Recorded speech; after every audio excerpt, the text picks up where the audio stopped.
All right, so a couple things I want to say. First off, who was it? Shad, you let me know yesterday. Basically, I forgot to post discussion board question number 2. So if you were another one who went online and went to do it and saw there wasn't one there, basically I forgot to make it visible to everyone. So everyone is getting full credit on that assignment as if you all did it. So everybody passes. You don't have to worry about it. You won't have to make it up. It was my screw up. You get full credit. From now on, I will make sure to post all of those, and I will send an email reminder and post, or at least I'll post the Blackboard announcements. Hey, reminder, you've got a discussion board post due. So again, if you were looking at that and we're like, where did my discussion board post go? Well, that's where I forgot to make it visible. All right. The next thing I now want to do is just jump into the material for this week. And so we decided last time that we're just going to push straight through. So the plan is to run basically straight through from now to 1:15. This is one of the longer classes, so we might actually use everything up to 1:15. So just be aware of that. If you had plans at 1, might be a few minutes late for them. Other than that, any business questions at this point?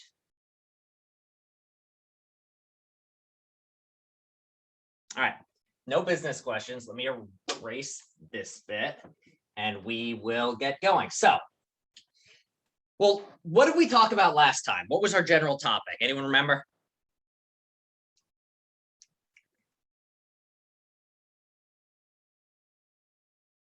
Morality and ethics in general, yes. So the idea was we looked at 2 different types of ethics. Does anyone remember what the 2 different types were?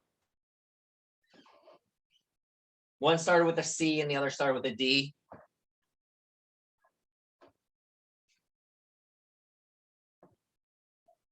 Consequentialism or consequentialist ethics. Consequentialism. And then the other one, anyone remember? Deontology, yes. And we said that a consequentialist view of morality is that what makes something right or wrong is what the consequences are. So the reason that you should save, if you have the option of saving 2 people or saving 1 person, the right thing to do is to save the 2 people. A deontological theory says instead, the right thing to do is whichever one is treating people with respect and not ignoring them. So even if to save 5 people, you have to shoot 1, a consequentialist is going to say the right thing to do is shoot that 1 person.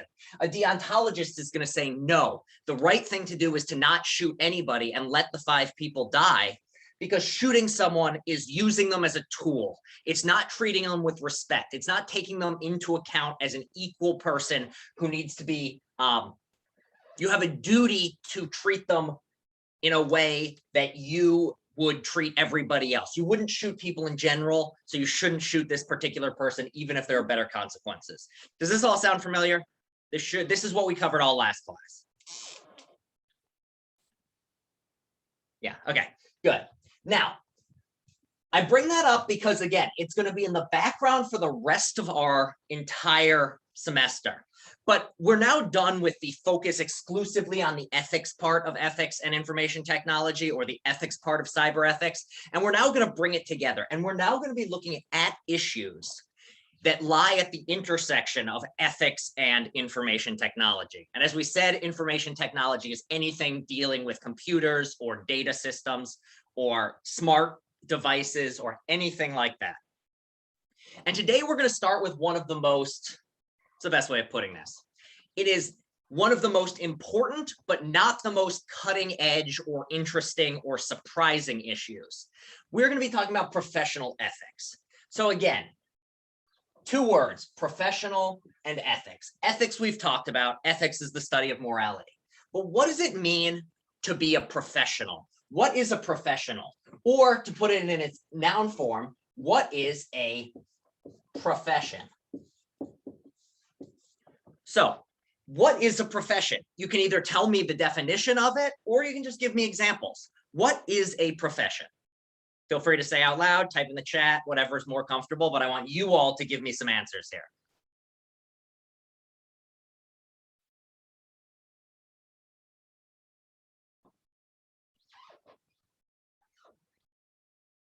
Well, how many people have seen or heard the word profession or professional before? So yeah, a profession is tied in with a job or occupation. So that is part of it. Part of the definition of a profession is that it's a job or occupation. And then here's the other bit. Daniel says it involves having a skill. So it's not just any old job. It's a skilled job with formal training of some sort. So for instance, your first job was not a profession. So first job, if you were I don't know, a burger flipper at McDonald's, that is or like somebody who cleaned up garbage in a McDonald's, that is a job and it is a respectable job, but strictly speaking, it does not fall into a profession. So what separates a profession is that you have to have training and it's something that you have to have skill to do. Another way of putting this is it's a job that not just anybody off the street would be able to do. So if you need to identify what's a job and what's a profession, or just a job versus a profession, what you have to ask yourself is, would I be able to do this job with just about a day's worth of training? Or would I need a lot of experience or training, years, decades, a lot of practice in order to do this job? So what are some then examples of professions? And there are many of them.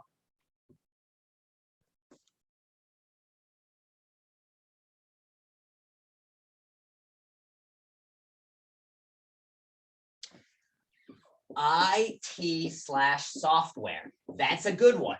You put somebody in front of the average person in front of a computer and they're not going to know anything.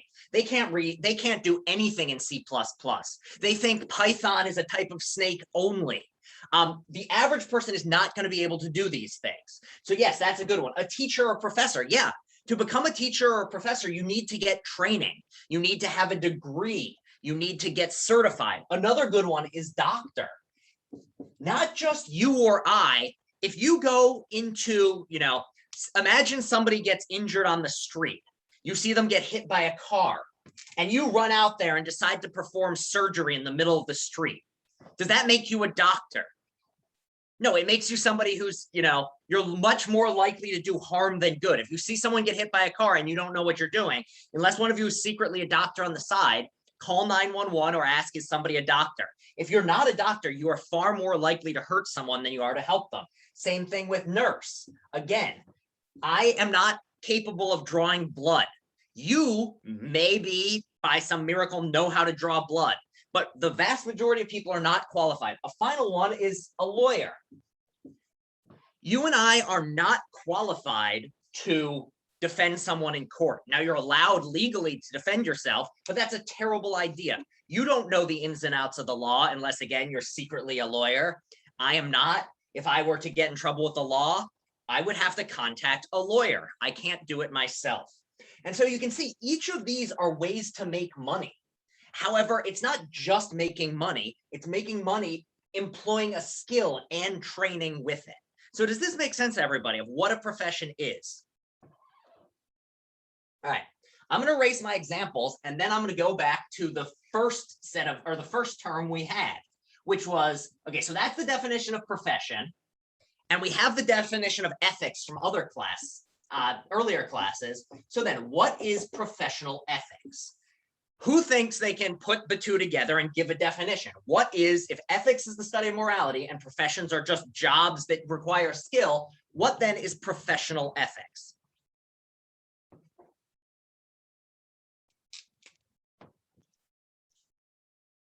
What is the right thing to do in the workplace? Exactly.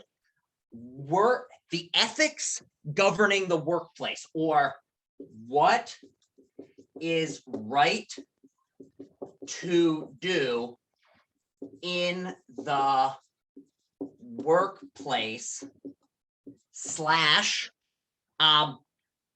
the other one is specialized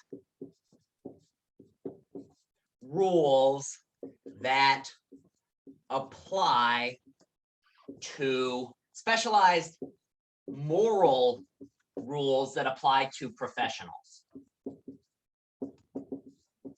So yeah, the idea of professional ethics is that it's a special branch within ethics. So we've got our everyday ethical principles that we follow, things like don't steal, don't murder, don't punch people, don't commit assault, don't lie. And so those are the general ethical rules. But within professions, there are oftentimes special sorts of rules that apply in those situations that are more either broader, more general, more specific, much stricter than the sorts of rules that you apply in your everyday life. So the idea, can anyone think of an example? So if we've got our general everyday ethics, and then there's these professional ethics, what are some things that in a particular profession, you might have to follow a more specific or more precise or more rigid rule than everyday people follow? Does anyone have an example? So for instance, or does anyone have an example of this, of something that there's a rule that applies to a certain profession, but doesn't apply to people who aren't in that profession? An example could be if you work for an IT company that has information about people, you cannot just use that information in Yeah, exactly. So this is a good one. So you can't, if I know something about you from your everyday life, like I know where you live, I'm allowed to, politely show up at your door and knock, like knock, knock, knock, knock, knock. Hey, what's up? Do you want to hang out? If I get your info, if the only reason I know where you live is because I work at an IT company and therefore I have all your billing information, I'm not allowed to use that information to come to your house. That's somehow a problem. Another one is, Chowdhury says there's law enforcement one. So law enforcement is another type of professional. If you walk around with a pair of handcuffs and a gun, that doesn't make you a cop. You're only a cop if you've gotten the right training. So there are certain ethical rules that a police officer has to follow that another person doesn't have to. There are certain privileges, but there are also certain sorts of rules. For instance, I am allowed to, it might be trespassing, but there's certain places I'm allowed to go if I'm not a cop, or at the very least, there are certain rules around warrants and what I'm allowed to see and what you're allowed to show me and what our relationship is allowed to be that wouldn't necessarily be the case if I was a law enforcement officer. What are some ones that doctors have? Does anyone know? Doctors and lawyers have specific ones. So here's one. So confidentiality is one. Yeah, you legally as a doctor are not allowed to talk about your patients. I'm allowed to tell, legally speaking, it's rude, but legally speaking, and there's a certain sort of rule where I, as a teacher, I'm allowed to talk about things that you say in class as long as I don't say who did it. Like if you say something really brilliant, I'm allowed to tell my colleagues about it. If I'm a doctor and you talk about that thing, there's a real gray area of if I'm even allowed to say what you said. I'm certainly not allowed to say who you were. I'm allowed to say who my students' names are. I don't generally do it because that feels like a little bit rude or not something about going against or behind your backs. I like to keep a certain level of confidentiality. I'm not telling my friends that so-and-so said this in class. However, a doctor really isn't allowed to do that. Another one is so imagine you're walking down the street and imagine Hitler was still alive and you see Hitler get hit by a car and you know he's Hitler. Like there's no doubt in your mind, this is a mass murderer. Do you have to help Hitler?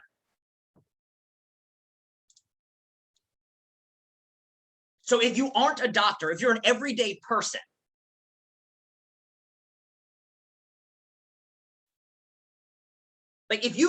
serious question, if you saw Hitler get hit by a car, would you help him?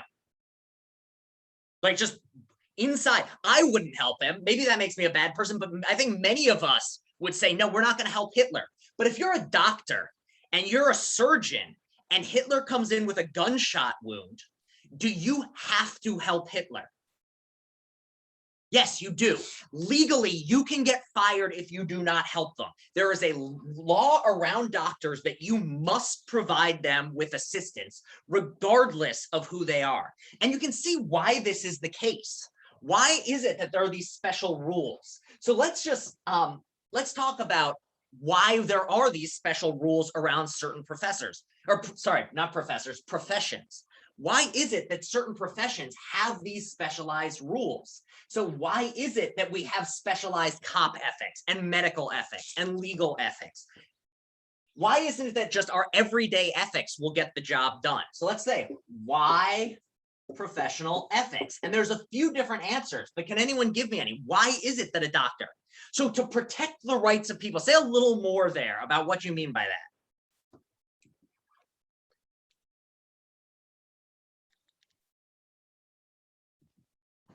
Why is it that like we all want to protect the rights of people in our everyday lives?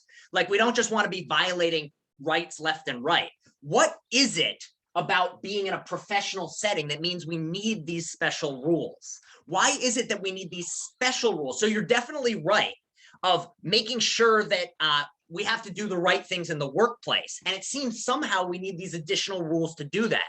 But why is it? So the first thing we have is power dynamics. Weak. So here's one issue. Power dynamics / protect the weak. So if a lawyer wanted to, or if a doctor wanted to, could a doctor make money off of you? Imagine you've got a surgeon and you go in for surgery and they put you under and you're unconscious.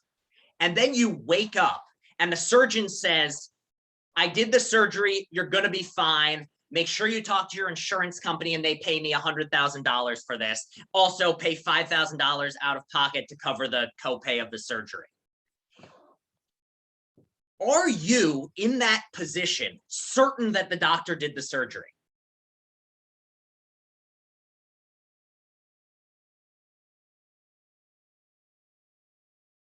In a certain sense, no, you're not. How would you be able to tell whether the doctor did the surgery? You don't know what the surgery did exactly. You don't know. Imagine they just took a scalpel and made some cuts and then sewed them up and said, yep, I cut you open. You as a non-professional, somebody without the power and without the knowledge, wouldn't necessarily be able to identify whether the professional did what they said they did or did what they were supposed to do. Who is going to be able to identify whether the surgeon did a good job or whether the surgeon cut corners? Who has the ability to recognize that?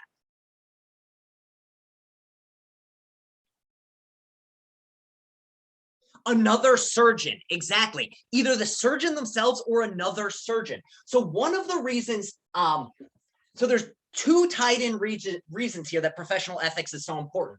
One, because in a professional workplace, there are different power dynamics, and it's very easy for the people who are higher up in the chain of command in the workplace to exploit the people who are below them, or to exploit the clients who don't understand what they're doing.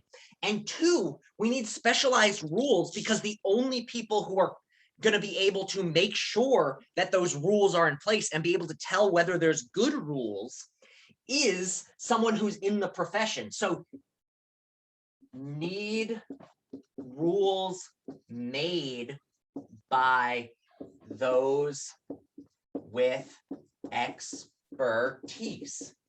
And another one back with this power dynamics or protect the weak. A doctor might not, sorry to say, not all doctors are good people. Not all teachers are good people. Not all people are good people.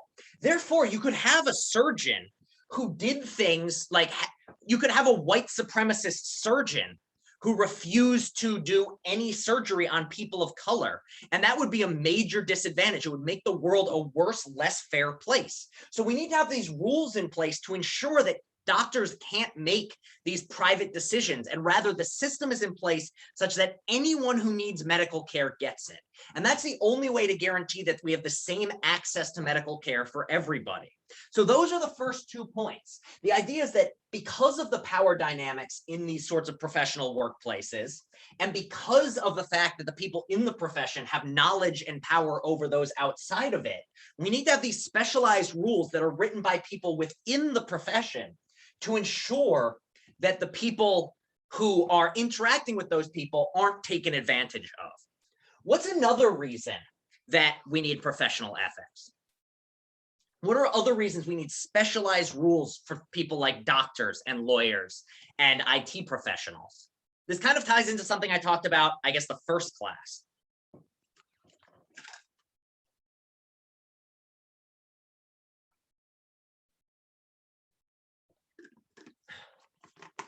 All right, let's go with this. How many of you have worked in retail or worked in food services as a waiter or a bus boy or bus girl or bus individual, or done another sort of like beginning level job where your training was like 2 days long? I certainly did. I was cleaning pools. When you screwed up, what happened? So you get yelled at. Yes, you get yelled at. What else happens? So imagine you get a verbal warning. You don't get paid. Does anybody die? When you put the shirts where the pants were supposed to go, or when you failed to clean a table correctly, or when you messed up someone's order, did anybody die? No, nobody died. When a surgeon does surgery wrong, do people die? Yes. When a lawyer messes up in court, what happens? Somebody goes to jail who shouldn't, or somebody who should go to jail doesn't. When a professor messes up, nobody dies, but you're just filling large numbers of people with false information. When an IT professional messes up, when, say, somebody in cybersecurity working at a big firm, say somebody who works at Bank of America or Citibank in their cybersecurity department messes up, what happens? Data breach. People get their credit card numbers stolen. Millions of people lose money. So why am I bringing this up? So what's the difference between these professions and the first job you ever had? If you're describing general terms, what's bigger consequences? Yeah, I'm just going to put the stakes are higher. Generally speaking, professions are things that have larger consequences, which is why you needed the training in the first place. I was able to clean pools as my first job. First off, never clean pools. You'll never get back in a pool. You deal with too many dead animals and like other weird things. I haven't been able to swim in a swimming pool happily for like 2.5 decades. I recommend never cleaning pools. Live in blissful ignorance. But when I messed up, the worst that happened is like I got a frog stuck in a like vacuum tube and had to pull it out. I had like an hour of training and that was that. If I was a doctor and I messed up, I mean, I'm sure some of you heard the horror stories of what happens when doctors mess up. Does anyone have any they know of off the top of their head that they want to share of just like stories of medical malpractice just that are like appalling? There's always, every once in a while, one will come up in through the news. Yeah. Performing surgery on the wrong leg. I've heard of one where they took out the wrong lung. Doctor left their rug inside of a human. I'm not sure. I don't even know how a rug got near the human, but yeah, there are also lots of stories of people leaving things inside their patients. All of these cases, people die, or at the very least are messed up for life. Or somebody who, I was reading recently about a former professional soccer player who they messed up. They gave the person too much anesthesia and put them in a coma for 40 years before they died. It was like a routine minor knee surgery. They messed up the amount of anesthesia and basically killed this person. All of these are the things that can go wrong. And so to make sure that these mistakes don't happen, we have to have specialized, extra serious rules guiding these professionals. We need to make sure that it's not just that you go with your everyday ethical rules of, generally speaking, don't be late. Well, if you're a professional, or generally speaking, wash your hands. But in a certain situation, that's another one where, like, it's nice of you to wash your hands in your everyday life, but legally speaking, if you work in a restaurant, that's one of the few areas that someone in a restaurant can really cause harm. If you don't wash your hands, you can give everyone COVID. If you're a doctor and you don't wash your hands, you can kill a person. All of these are cases where you have specialized rules governing professions because the stakes are higher. Let me make sure that I've got the all the ones I wanted to say. So does everyone understand this, of what professional ethics is and why professional ethics is a thing? So all of this makes sense. This should all, it's in some sense commonsensical.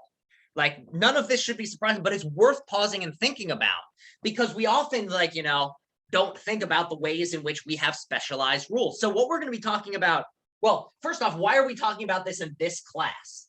Why is professional ethics coming up? Well, what was the first example of a profession that you all brought up?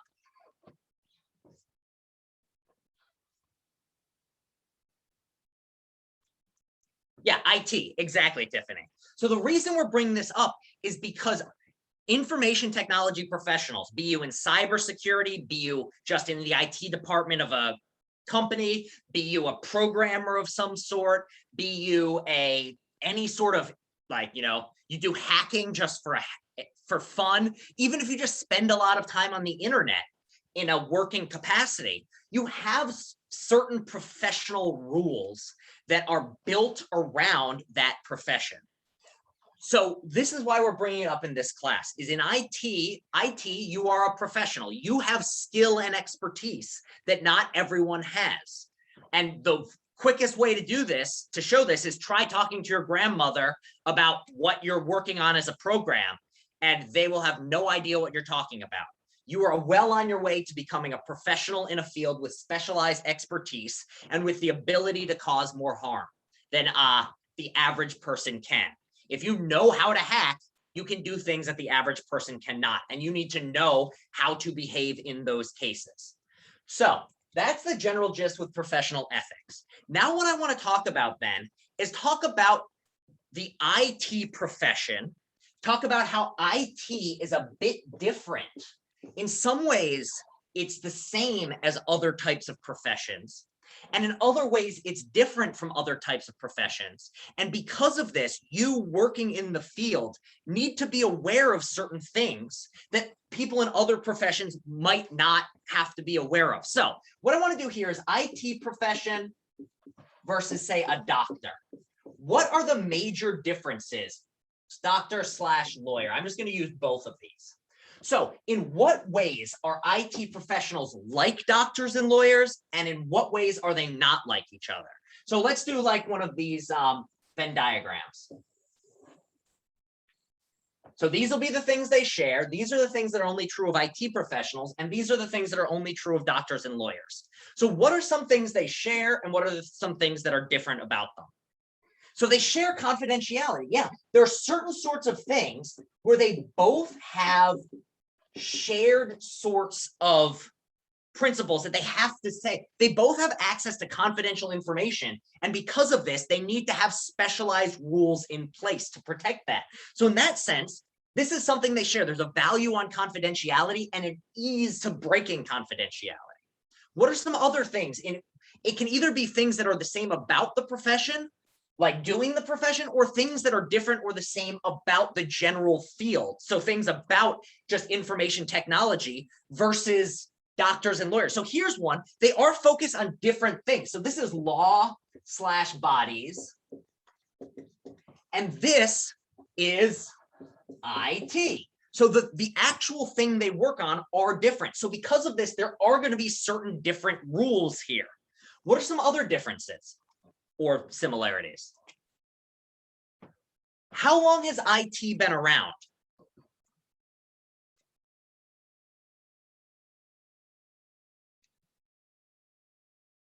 It's fairly new. Well, yeah, let's contrast it.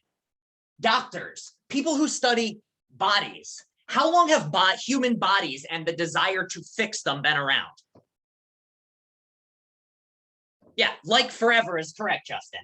So these are very, very old.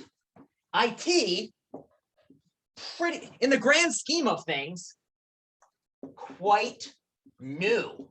So why is this difference matter? Why is it that the fact that IT is quite new and doctors and lawyers, also the law, how long has the law been around? Like laws in general. Yeah, it's the first recorded law books are multiple thousands of years old. The first computer came along in the 20th century. There were like some pre-computer machines, but the first thing that generally gets called a computer didn't come along until the 20th century. And really, I think it was around-ish World War II time. Doctors and lawyers, they've been around for thousands of years. So why does that matter? What's the major difference here?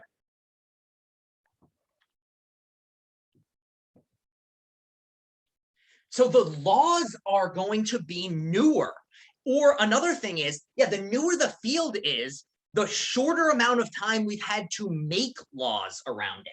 So doctors and lawyers, because they've been around for so long, like in the old days, anybody could do surgery who wanted. There were no laws around it. You just, does anyone know what a very common job was in, who usually did surgery? What was their other job? So there were specialized healers, but very often if it was a small town, there was a single person who had two jobs. One of them was the surgeon. One of their two hats they wore was the surgeon. Can anyone else get what the other one is? We can work through it. So surgeons spend a lot of time cutting things with knives and scissors. Who else cuts a lot of things with knives and scissors? You and Kat probably go to see one every couple months.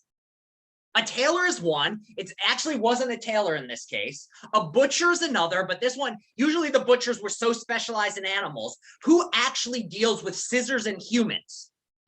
Barbers, yeah. There was a thing of the surgeon barber. The same person who was specialized in cutting hair was also specialized in cutting you open. That was what it used to be. We don't have that anymore. Why? Why do you think that stopped being a thing? Well, commonsensically, why don't you want your barber doing surgery? Yeah, you're here for a haircut or surgery. Yeah, they weren't trained in surgery. Things went wrong. So after a few, you don't want hair inside of you.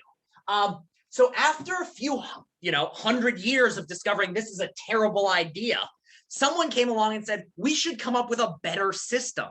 So because doctors and lawyers are so, it's unsanitary, people died in this way. So because of this, they started building systems in place. So because doctors and lawyers are old, they've had time to build up certain sorts of general systems to ensure that doctors and lawyers behave ethically. So there are lots of laws and orgs with I'll put governing orgs. So doctors, how many of you know a doctor well, or have a parent who's a doctor, or a family member who's a doctor, or a friend who went to medical school, or a sibling? So with medical school, describe the process of becoming a doctor. You go to college, you do well enough, and then you apply to medical school. You get into medical school, then what happens?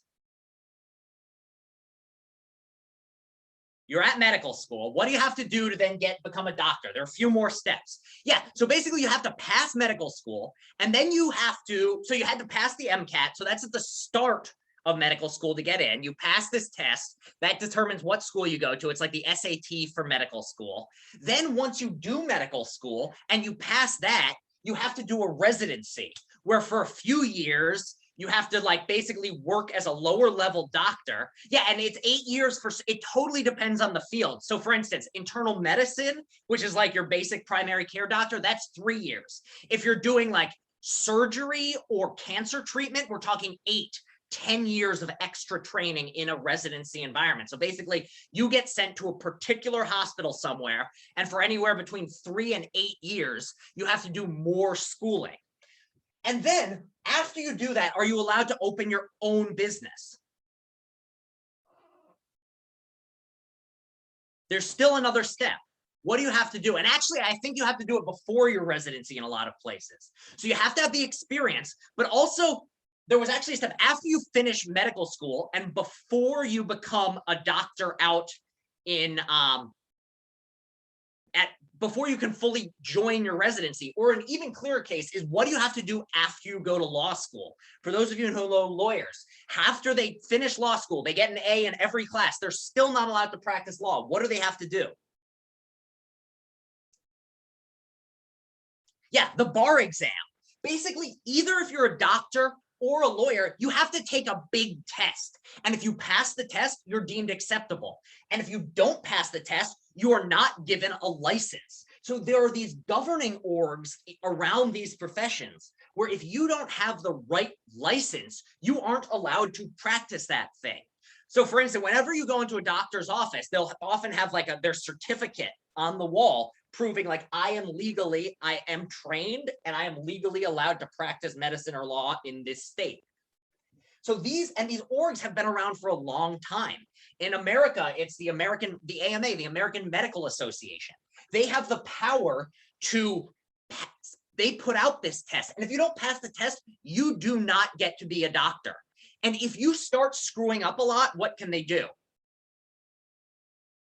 Say you commit medical malpractice 5 times. What can the American Medical Association do? Yeah, they can they could one, put you in jail because you broke the rules, or if it's minor things, they can suspend or take away your license. So for however long they deem, you aren't allowed to practice your profession. That is all these cases. Now, let's compare that with IT. Is there a single powerful organization governing IT profession? Is there something that has laws and rules that have been in place for hundreds of years determining who's allowed to do what? No, there's not that sort of thing. To get a job working for Google, what do you have to do? Who do you have to prove that you are acceptable or allowed to do this? Who do you need to impress? Yeah, you need to impress who's HR though? Who's HR? Google's HR, exactly. So there's no external or very minimal external governing bodies. So, and Shad says, also Shad, I completely forget whether you prefer going by Shad or Chowdhury, because on this it's one order and on your email is the other order. So just feel free to message me. Shad is good. Okay, then I'll call you Shad. I just want to make sure that I'm not calling you by the wrong thing. So Shad says you need a bachelor's. And technically speaking though, do you need a bachelor's to work for Google? Now, as a matter of fact, it's going to be very hard to work for Google if you don't have a bachelor's. But if you grow up with you grow up in a house where say both of your parents are just programmers and they give you your first, you're using an iPad by age 2 and you're learning C++. Say your first words are in Python and you've been programming since you're 4 and now you've been writing programs yourself. So yeah, if you have an impressive portfolio, if you can prove to Google, I'm really good at programming, you don't need to pass a test. All you need to do is prove to them. If you've been doing your parents were both surgeons and they've been training you to become a doctor since you were 3 and you know how to do surgery, are you allowed to do surgery? Legally speaking, is a hospital allowed to hire you? No, they're not. No matter what, you aren't allowed to do that. So that's a major difference here. In IT, the only people that you have to prove yourself to is the company that's hiring you. In medical profession, there's an outside system that determines whether you are or are not allowed to do a thing. So let's just talk about the implications of this. What are some of the both positives or negatives of this sort of governing body sort of thing? What are the positives of not having these governing bodies, either for you as a person or for society as a whole? And what are the negatives of not having it? Easier to get a job for certain, and that is the major thing. It is much easier to get a job in, or at the very least, if you put, it is not easy to get a job in IT, but if you get the training, you can in some ways get it done faster than if you're a doctor. Like if you spend every single night cramming your knowledge of cybersecurity, you can get a cybersecurity job in less time than it would take someone to get a job in as like an eye surgeon, just because the things are in place that it's going to take you 10 years to get the training. With IT, it is much easier to get the job in a certain sense. I mean, again, I don't want to dismiss how hard or easy it is. In some ways, I think getting a job in IT involves more thinking, just because it's much more thinking on your feet. Programming is newer. You have to, there's more problem solving. A surgeon, there's a very straightforward set of rules you have to follow. It's just, it takes a longer time. So IT, you can get the job quicker. The other thing is with the IT is if you recognize that someone has a lot of talent, you can get them at a young age. It allows you to push things faster, allows you to innovate much more quickly. There's a reason why surgery takes a long time before someone comes up with a new surgery, while with programs and apps, you have a new one coming out like that. But there's also a downside. What is the downside to having no governing body? Or what is the upside of having a governing body?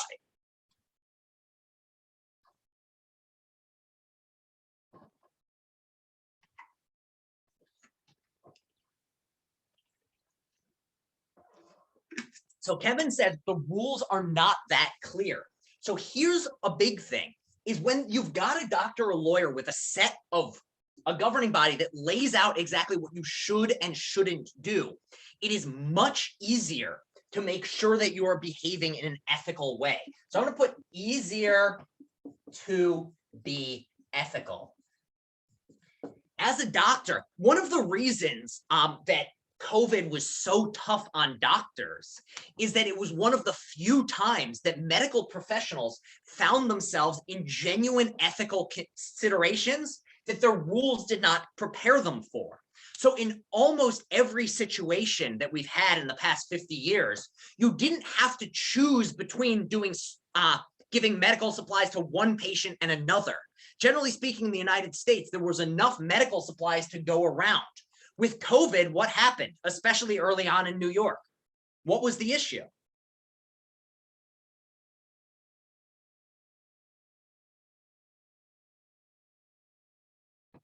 Yeah, they ran out of beds and ran out of ventilators. So what do the doctors have to do in these situations? You're a doctor, you have one ventilator back and you've got 4 people who need a ventilator.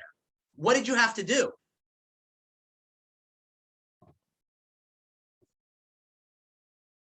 What were doctors literally doing?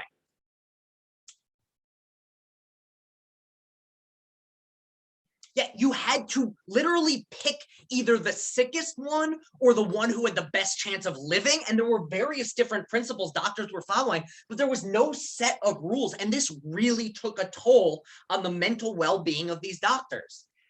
That's what it's like in IT most of the time, because there aren't these sets of rules. The extreme situation with an ethical, these extreme ethical situations for doctors are in some sense the norm in IT.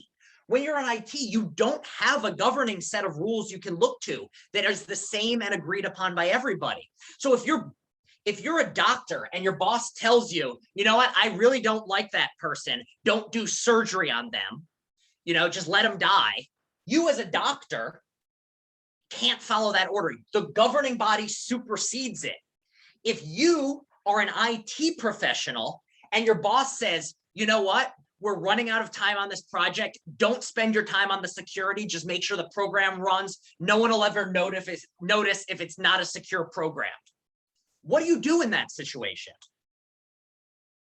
Your boss says, look, we really need to get this out. It's important for our bottom line. There's going to be you kind of have to, you are in some sense in a much tougher position. Your gut's going to be saying, no, this is a very important, I'm making the security system for a credit card database. I need to make sure this works right. But your boss is telling you something different. You can't point to this governing body and say, sorry, boss, you're shit out of luck. I have rules to follow.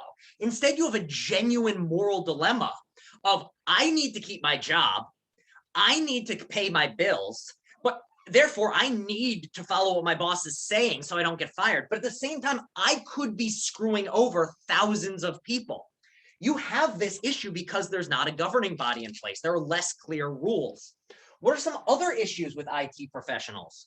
Or what are some other rule issues that come along because there aren't these governing bodies? I kind of illustrated it in that particular example.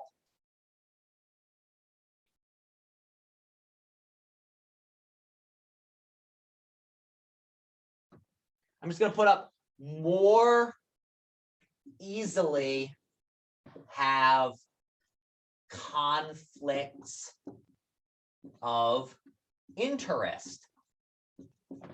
So because, some companies will violate rights. So in a certain sense, the importance of a governing body is that it is an outside governing body. It's not like it's not that the governing body is within the hospital. It's rather that the particular hospital has to go outside to follow these rules. In a company, if the company is the one setting the rules because there is no governing body, you might have a case in which what's in the company's best interest, what's going to make them the most money, might not be what's in the best interest of what an outside governing body would say. So for instance, things like, let me think here. In a lot of cases, part of the reason, and we'll talk about this more in our security, part of the reason that cybersecurity is so difficult is just the practical elements of it. But another issue is that a lot of companies don't put their resources into security because that's not what's going to make them the money. Well, for the average person, for you, having your data safe is very important. But for the company, having your data safe is not as important.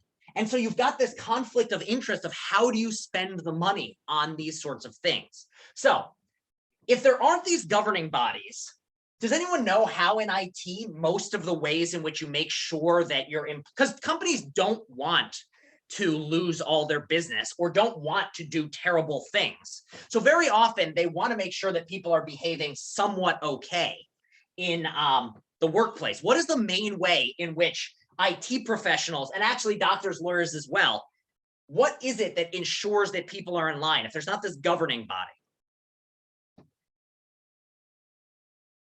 When you join a company, what is one of the first things they make you do? What do you have to do when they say you've gotten the job, go see HR? What does HR give you? Yeah, sign paper. So some of that is payroll stuff. But what is the other stuff? Part of the contract is payroll, all that sort of stuff. But what is also often in that contract? What is the contract or the papers actually, what else is included in there? An NDA, and the NDA is very often part of what more general document? Yeah, a rule book or a code of conduct. So one thing that both companies have, both hospitals, law firms, and IT, is that they do often have codes of conduct. And so one of the ways in which IT is somewhat able to get around not having these outside governing bodies is they very often have codes of conduct within the workplace, where at the company will set a number of rules of these are the rules you have to follow to work here. And if you break those rules, you will get fired. So it's not, so I don't want to suggest that IT is completely ungoverned. Like there are rules in place. There are ways in which the company makes sure that, like, if you're like killing people in the workplace, they're going to be able to fire you because you are going against their code of conduct. But there's not the outside governing body that's setting these rules that are the same for everyone. Basically, a hospital will have a code of conduct where it will have some specialized rules that apply just to that hospital, but it'll also include all the rules that are set by the American Medical Association. In IT, by contrast, the code of conduct is exclusively going to be made by the company themselves. So does everyone understand that difference here? Yeah. So I'm going to erase this because I now want to talk about codes of conduct for a little bit.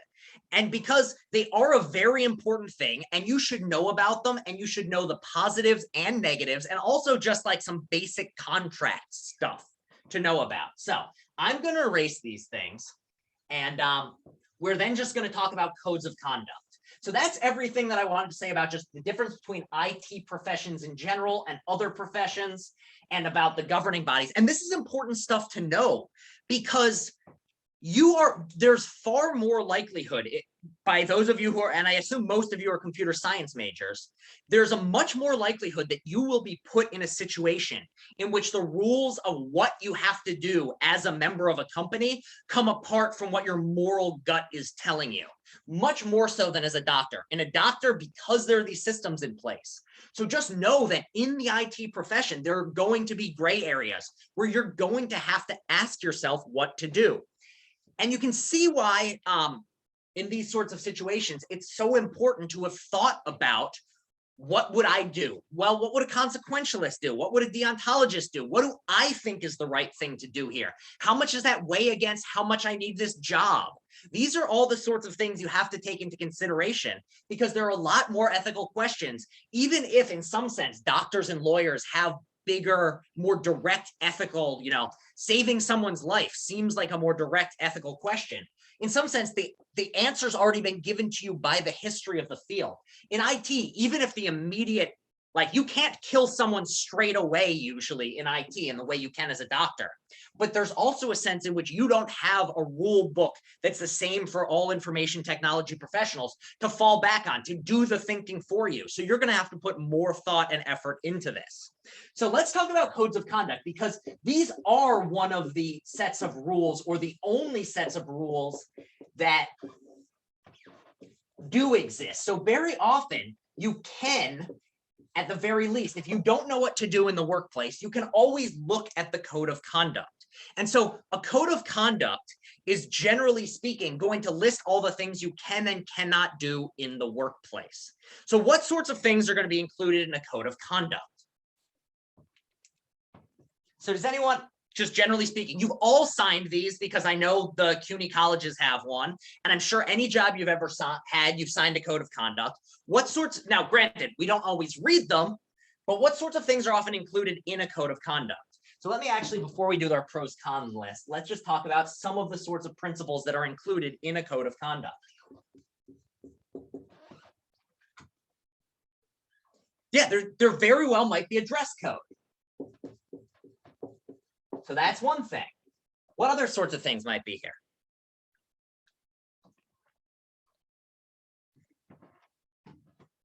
Yeah, any sort of sexual harassment rules. So, what you can and cannot, sexual harassment is not tolerated. If you do it, this will be the punishment. Here's some things that count as sexual harassment. Yeah, cheating in a school setting, like cheating on a test or academic integrity, cheating, or for a doctor or an IT professional, you've brought it up a lot, confidentiality stuff. I don't know how to spell confidentiality. There we go. Confidentiality stuff. All of these are the sorts of things. Also, just to give some other examples from the book, there has been a move within information technology profession, software companies, to have a universal principle that holds for everybody. Not companies aren't legally obligated to follow it, but it's supposed to be this general governing system. It's an attempt at having a governing body. The difference is this governing body doesn't really have the teeth of the American Medical Association. If you don't follow their rules, they can't prevent a company from continuing to make software in the way that if a hospital continues to hire somebody who's lost their doctor's license and they knowingly do this, they can be shut down as a hospital. So there are some of these things, but they also have these sorts of rules like contribute to society, be honest, be fair to all clients and contractors, let's say. So these are the sorts of things that are going to be in the code of conduct. So this is what we're talking about in these sorts of things. Any questions at this point about like the sorts of things that are in a code of conduct? Very often there's also going to be an NDA, and we're going to talk about those as a separate thing. NDA and also non-competes. And this is something, both of these are things I want to talk to you all about as just a more practical issue, as people who are, this is just, the last two aren't so much the ethical issues as much as like a public service announcement of be aware that if you work for a software company, these are things that are going to be on your contract, and make sure you read them, understand them, and also follow up on what your rights are with these sorts of things.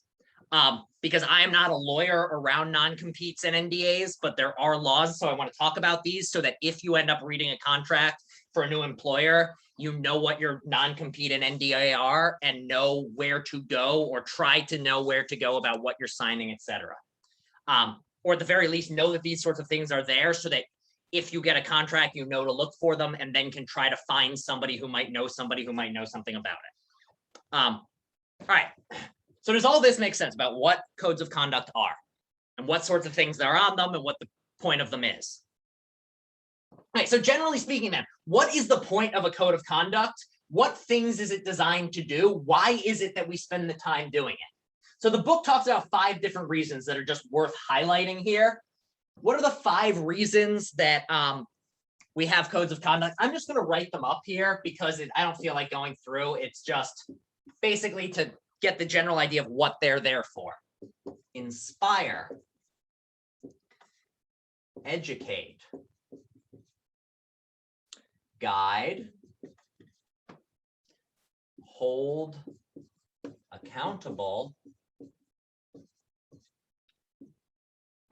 enforce. So why is it that there are codes of conduct? Well, 5 different reasons. Inspire. What is it to inspire someone? What is it to inspire confidence? Just what is it to be inspirational?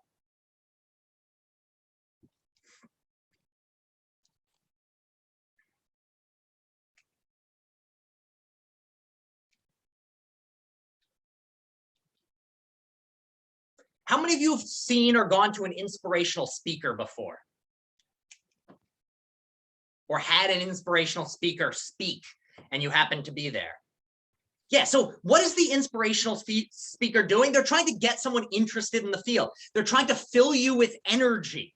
So that's the first thing that the code of conduct is supposed to do. It's supposed to make you want to feel something for the company. So for instance,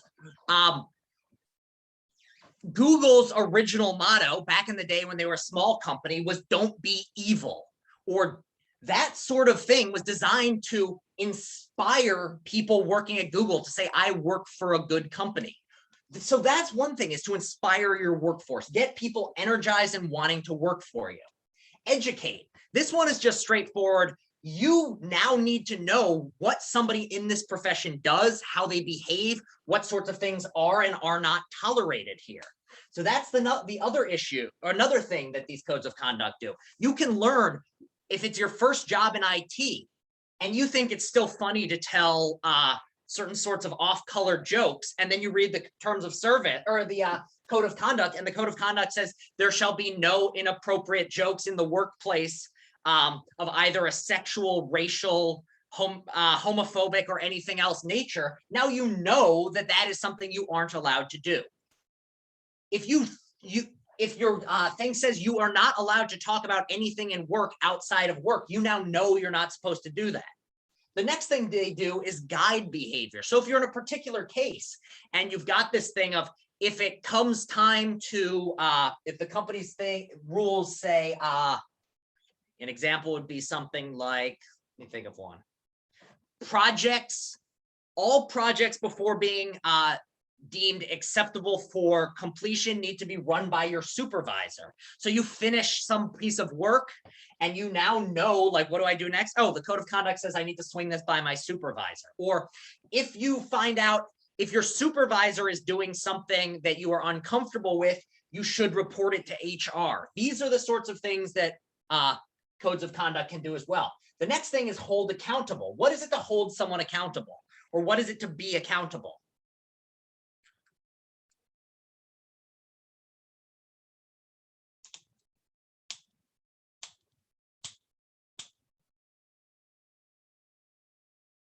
So track them. Yeah, this is a big one. It's when you're holding someone accountable, it's not just that you're basically, you have a list of things that you're supposed to do. Hold someone responsible for their actions. So yeah, basically, if you have the code of conduct in your hand and you've read it and signed it, you are now able to say, this person, you signed a contract that said no sexual harassment, including telling off-color jokes.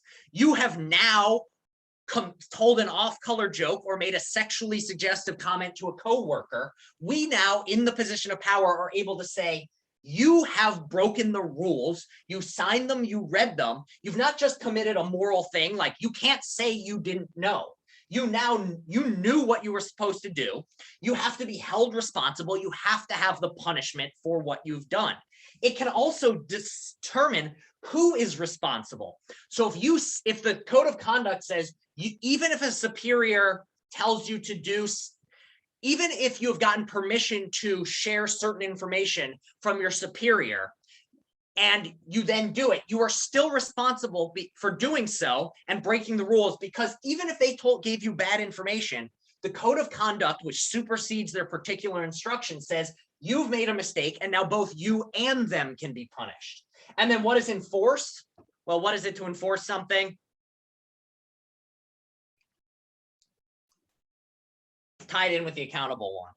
Yeah, make it clear to put rules, to abide by the rules. And what happens if you don't abide by the rules? When something is enforced, what does it mean?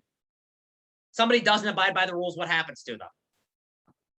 Yeah, they get punished. So that's the last thing, is if it's in the code of conduct, the code of conduct can also say how you can enforce the rules. So you can see that codes of conduct are a vital part of working in a professional workplace. They are a crucial thing to make sure that the workplace is not just a complete, pardon my language, shit show where anything goes and everything is bad and some people in power do really well and everyone else suffers. So that's the point of the code of conduct. And you can see that any good business is going to have a code of conduct. So the first thing to do is, no matter how long and boring it is, if you're getting a new job that is in an IT profession or something you're really interested in, read your code of conduct to know what is and isn't allowed. So that is just a general life thing. Read your contract, read your code of conduct before you sign it. That is very important. Now, here are the things it does. This is why it's important. But, and this is something I want to stress, codes of conduct are vital, necessary, crucial, but they are not perfect. And especially they aren't perfect in a field in which there's no governing oversight body.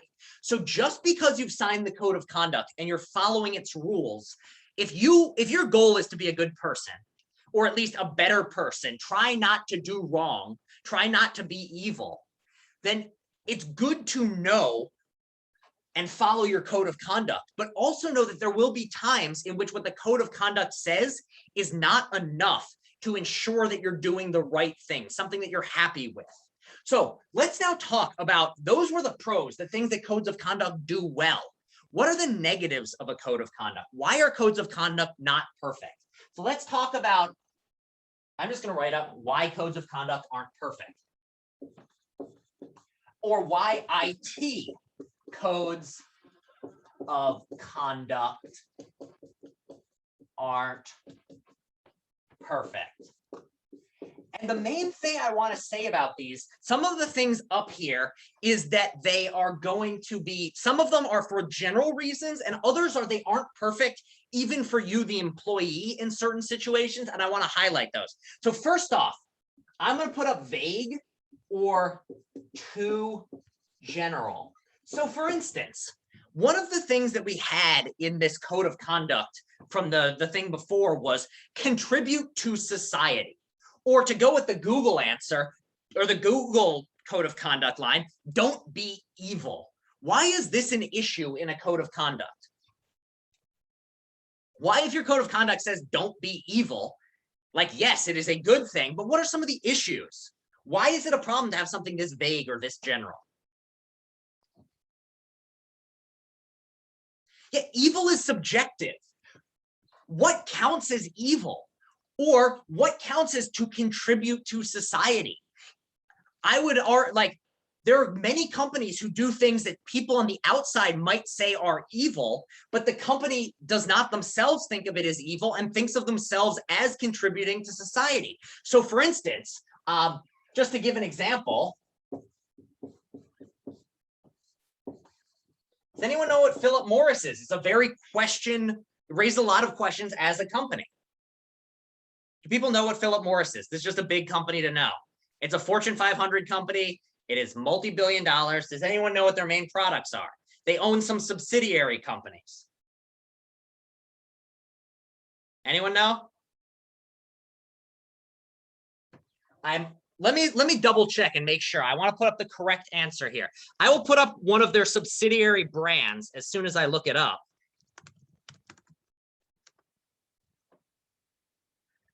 And then you can tell me whether, yeah, okay. I am correct on this. So let me now pull the chat back up. Where are you, chat? There it is. All right. Their number one product is, anyone know what they are now?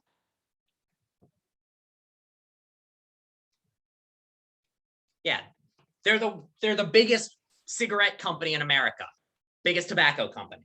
So there's a real question here of, is a company like Philip Morris doing evil? On the one hand, people have a desire to smoke cigarettes, and this is providing them with the means for it. On the other hand, they are advertising in ways that encourage people who we might deem too young to make informed decisions to get cigarettes. So they used to advertise in ways that people ended up deeming immoral. So now you're no longer allowed to advertise cigarettes in like children's magazines, but that used to be legal. Philip Morris didn't necessarily think, like if you talk to an executive at Philip Morris, they do not think of themselves. They're not like, yeah, I'm an evil person. I'm trying to cause people to have lung cancer. That's my goal. No, they're instead thinking like, I am providing people who have a desire to smoke cigarettes with the means for doing so. I'm providing millions of people with jobs, and I'm improving the economy by providing people with those jobs and providing people with something to do. So these sorts of very general principles aren't always going to guide your behavior. So if you just think, all right, my code of conduct says don't be evil. And, I don't feel especially evil if I cut corners and, if I'm not putting 100% into my software development and I'm, cutting corners with the cybersecurity. I don't feel evil. I sleep okay at night. But are you being evil? Are you going against your principles? Google thinks like, we aren't being evil. We're just collecting people's data and selling it. These people have knowingly given us that data. But if your grandmother is giving that data to Google and doesn't quite understand her terms of service, is Google being evil? It's really unclear. So this vagueness doesn't guarantee that you're going to be behaving in a moral sort of way. Sometimes it can. So the way that companies justify it to themselves is generally things. Well, one thing is, human beings are just generally able to ignore things they don't like. It's really something we're very good at. It's an evolutionary ability. So if you are a company that sells soda to kids, the way you tell it, so this is the question. Yeah, would fast food companies count as evil for selling unhealthy food that is designed? And here's the other thing. They're designed for you to become addicted to them. Like Philip Morris knows full well that they're addictive and can cause people problems. So maybe you say they are evil, or fast food companies, you might say these food items are designed to make people want to eat more of them. But on the other hand, like if people didn't get McDonald's, they would go and get something else. So McDonald's can say, there's a desire for our products. We are not the cause here. The cause is the people's desire for it. We are just providing them with this. And so very often what companies say is something like, we're McDonald's, we are a major contributor to obesity in the United States. But if we shut down and changed our rules, not everyone would follow. And because of that, it wouldn't make any difference. If you, the people, if you, the consumer, didn't want these things, we wouldn't make them. So really, it's on you for desiring a giant soda. If you didn't want a giant soda, we wouldn't provide you with a giant soda. So really, it's on you, the consumer. So this is the sorts of, and you may ask yourself, yeah, you dance around it, but people are very good at dancing around it. And so there is really, I think, if you put on your devil's advocate hat and go, like, let me take their side of things, you can really convince yourself of this. Like, you can put your McDonald's CEO hat on and convince yourself, like, oh, this is fine. Or things like the environment. Why is it that companies feel comfortable getting around environmental laws? Well, they tell themselves, like, we are just a tiny drop in the bucket, and therefore we are not destroying the environment. It's rather we collectively that are doing it. And if everyone changed it, we would change it too. But if our competitors aren't going to change it, the only thing that's going to happen if we change this is we go out of business, people lose jobs, and the world ends up being worse than if we keep using fossil fuels in the way we do. Or imagine we go entirely green as a company.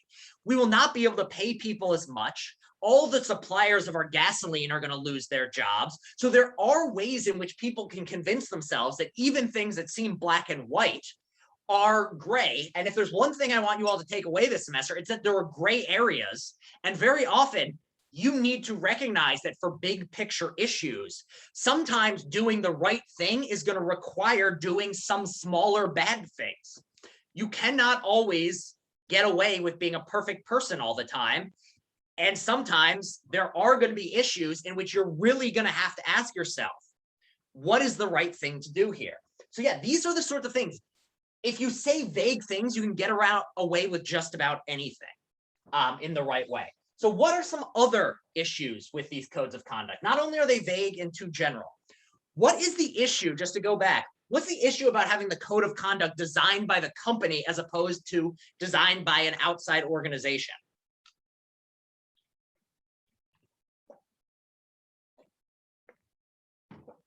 What's the problem with having Google write Google's terms of service or Google's code of conduct?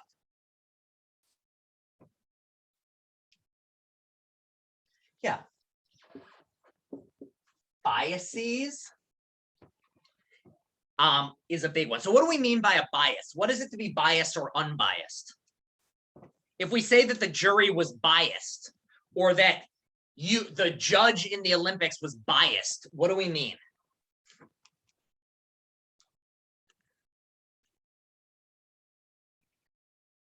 They have their own motives. So yeah, it's basically they have a preference before they begin, and it's somehow unfair.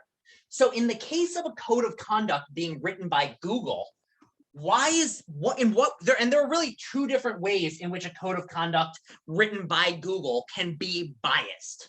So one way in which it can be biased is, well, what are some of the ways in which it can go wrong? Either an example you can come up with or think of. What are some ways in which having Google write Google's code of conduct can lead to biases?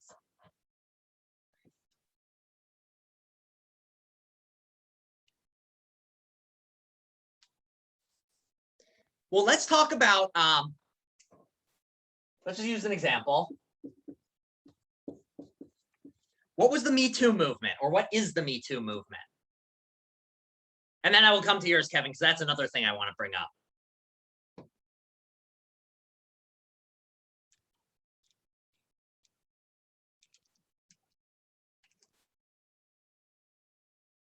Yeah, the Me Too movement was basically sexual assault and rape awareness.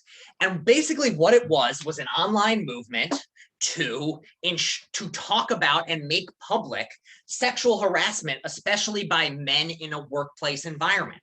And why was one of the reasons that Me Too became so big? Why was it that all of a sudden, as soon as a few people started talking about the fact that they had been sexually harassed or sexually assaulted in the workplace, there were suddenly thousands and thousands of people who were saying, #MeToo, it happened to me too. So why was it there were so many people that this was happening to? What was it that allowed there to be so many people being sexually harassed in a workplace? Why was it that this hadn't been stopped earlier, I guess is a one way of talking about it.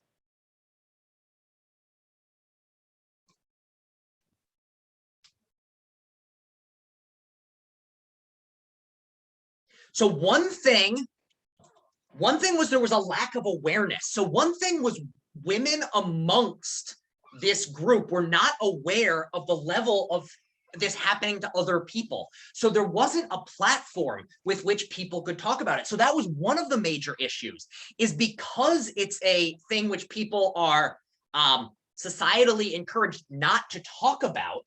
It's something that didn't get talked about, and people didn't realize that it was as big as it was. However, many of these cases were ones in which people later said things like, I was sexually harassed and I did not go to HR, or I did go to HR and nothing happened. Why were those things possible? Why was it that people weren't going to HR? Or why was it that people who went to HR found out that their complaints were basically not taken seriously? Because not every case of Me Too was people not being aware that it was happening. So here are the two things to say here is, and Joel says, what if there's someone falsely accused? So we're going to come back to that in a certain case. So Shad says people didn't care. So that, I think, was a big one. Is an issue is if somebody is sexually harassed in the workplace, but nobody, and the only power in place is the codes of conduct, then the fact is that nobody's going to get punished for it. If the company doesn't care, or even worse, what if the person doing the harassing is the CEO? You can't, the CEO is not going to fire themselves. So you can have cases in which the companies, so there's two issues with the bias. Both the punishment is biased, and so the punishment is biased, and also the rules are biased. So for instance, there was a long time that sexual harassment clauses weren't the norm within a workplace, or what qualified as sexual harassment wasn't made clear because the vast majority of people in the workplace were men who weren't thinking about this sort of thing. So these are the sorts of things. And then once it's in place, the company themselves is responsible for punishment.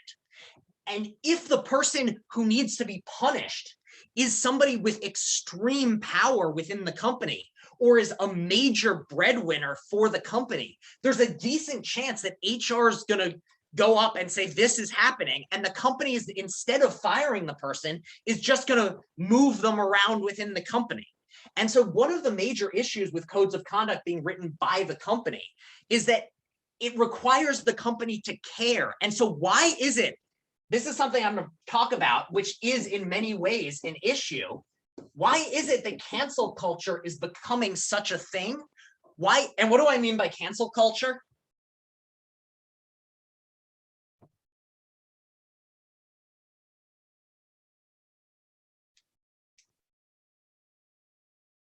Yeah, what it is it's exposing people publicly for things they do. So if what cancel culture is instead of just, talking about something, it's what you end up doing is you go to Twitter and say something like so-and-so did such and such, or if somebody posts something on Twitter that you disagree with, you say they should lose their job, they should be fired. So what is the mechanism behind cancel culture? Why does it exist? Well, the reason for cancel culture is there's basically two factors. One, cancel culture is now possible because of social media and the interconnection of the world. But the other reason that cancel culture has come along is it's almost an overcorrection to things. So do people know what I mean by an overcorrection? Where basically things were happening one way for a very long time, and people didn't like that way. And now people in response are going extremely far, almost as an overreaction to that. So one of the reasons that cancel culture is so extreme is that for many, many years, people were not able, if people made complaints, they weren't taken seriously. So therefore, what ended up happening is people wanted a platform to complain, and they started complaining. People started complaining about things online that, so for instance, a lot of the cases of Me Too is a case of genuine sexual harassment that was ignored, not punished, and people got away with it for decades, in which lives were ruined and people were truly upset. And so this was a way in which some of the early people canceled by cancel culture around the Me Too movement, there were definite, no matter how you look at it, someone in a workplace environment calling an attractive young woman into their office and making them give them a hand job, and then the person not being punished for this because they were the CEO, like that is clearly a problem. I don't think there's anyone who says that CEOs should be allowed to force young, attractive employees to give them hand jobs. Like nobody wants to agree that that's an okay thing. So in some ways, Me Too allowed this out. However, once cancel culture came into existence, we now have cases in which people get canceled for things that are a lot less clear cut. If 10 years ago you made an off-color joke when you were 16, it gets dug up, and now people are saying you should lose your job, it's a much less clear case. And so one of the reasons, though, that cancel culture is so popular, this is one thing is, comedy is something where we don't really know. Like, off-color jokes is a really big question mark, because with modern technology, a lot of the things that used to be okay to say and were considered funny are not okay to say anymore. On the one hand, you might say that some of the things that used to be said or joked about are just not acceptable. And maybe you say, like, this is no longer, like, maybe the fact that certain types of racial jokes are never said is a good thing, especially if you're a member of that race. But other people might say similar jokes, the fact that we've lost them or that people are constantly on edge is a bad thing. And I think cancel culture is a really good example of something that is very, very, very gray. Because I think on a case-by-case basis, we can all point to very clear cases where somebody getting canceled by an online movement was a good thing. And I think we can point to many cases in which somebody getting canceled by an online movement was a bad thing. And I think there are many in the middle that are gray. So like, if you focus exclusively on one or the other, you will see that cancel culture is like, if you cherry pick out the ones you want to talk about, cancel culture can be framed as good, cancel culture can be framed as terrible, and the truth lies in it is a case-by-case basis. But a major worry with cancel culture, and the reason that cancel culture got off the ground in a lot of ways, is that it came as a response to the fact that the systems of punishment that were in the systems that were in place with the punishments were not getting instituted. So if people were going to HR and HR was ignoring it, and the only thing you could do to get what was justice in this case is go online with cancel culture, then that's what people resorted to. And now, but on the flip side, so just I want to highlight here, so there are instances of falsely accusing people of things. So just as a statistical fact, the vast majority of sexual harassment accusations are true. However, they are not all true. But so if somebody says it, you should be skeptical, but you should not assume they're lying. And odds are that they're telling the truth, because in the vast majority of cases, the person who said that something was true, they probably aren't lying. Now, of course, it's always more complicated and you have to hear both sides of the story and everything, but don't just blindly defend or blindly accuse. Like, always be aware of these things. But generally speaking, because the online backlash can be so strong, especially against a public figure, very rarely will someone come out and falsely accuse someone of sexual harassment, because very often the person who's accusing has a ton to lose. Because there will, especially if it's against a public figure. So just be aware, your default should be to take a person seriously who makes this, don't necessarily agree immediately, but always take both sides, or always don't just ignore them because you like the public figure. Now, I think another thing with racist jokes is, like, I'm going to be honest, and I think we can all be honest with ourselves. Every single one of us has heard a racist joke in their life and could not help but laugh. And I think there's a real question there of whether that's okay or not. But like, I will be the first to admit there were times and have been times in my life in which somebody made a joke that was racist or inappropriate, and I laughed, and it was not good of me to do so. But on the that is just the truth of the matter. And I think there have been racist jokes that I've laughed at and thought were funny. And I think there are definitely issues around it. And there's this thing to be said of you should have a society in which these aren't said. But so I do think and the main thing I want to say around cancel culture is you have to look on a case-by-case basis. Don't dismiss it entirely. Don't think, though, that it's the greatest thing in the world, because it does lead to problems. And another major issue with cancel culture is cases in which someone you commit a crime. You're accused of murder. You now go on to, you are arrested for murder. Yeah, definitely. Hopefully none of you are too upset with each other in the chat. I have just been assuming that everyone is just communicating with me. And yeah, I think, and here's another issue. And this is actually, those of you who aren't looking at the chat right now, I would recommend looking at the chat, because this is highlighting another major issue around cancel culture, which is it is very, very easy to misinterpret things online. The way I was reading this, nobody was dismissing each other. Nobody was there. There may have been some bad feelings, but I don't think any of you were trying to disrespect each other here in the chat. But it is very easy to misinterpret things on the internet. And that's another reason why cancel culture and things have happened, and why things like racial jokes. And I think that I think Joel raised an interesting point about one of the reasons and one of the major differences these days with these sorts of things compared to before is before you always knew who your audience was. In a face-to-face setting, you always knew who would hear what you're saying, what their responses would be, and what their background was like. If everyone in New York City grew up in New York City and has a similar background, then if you say something to this person, then you're going to know what sorts of things New Yorkers think are funny, what sort of things they're offended by. If, however, you're typing it online, it is a fundamentally different issue, because you never know who's going to read that tweet. And honestly, and this is just some general thing, the first thing you should ever do before you apply for a job is what? You've now applied for the job. What is the next thing you should do?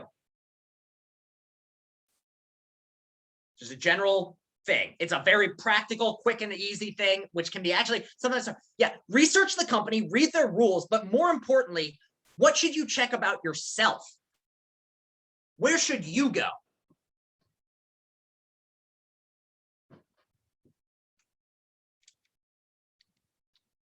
Before you ever apply for a job, actually, even before you've sent in an application, where should you go? We can play hangman. 2 letters. What are the 2 letters? HR. Actually, neither H nor R. LinkedIn is close. LinkedIn, though, that's not, I'm giving them a leg. Guess letters here, folks. We're literally playing hangman. No, Rami, that's a really good guess and would make sense in anything before the past 15 years. These days, if you have one of these, you should go to it immediately and change your settings.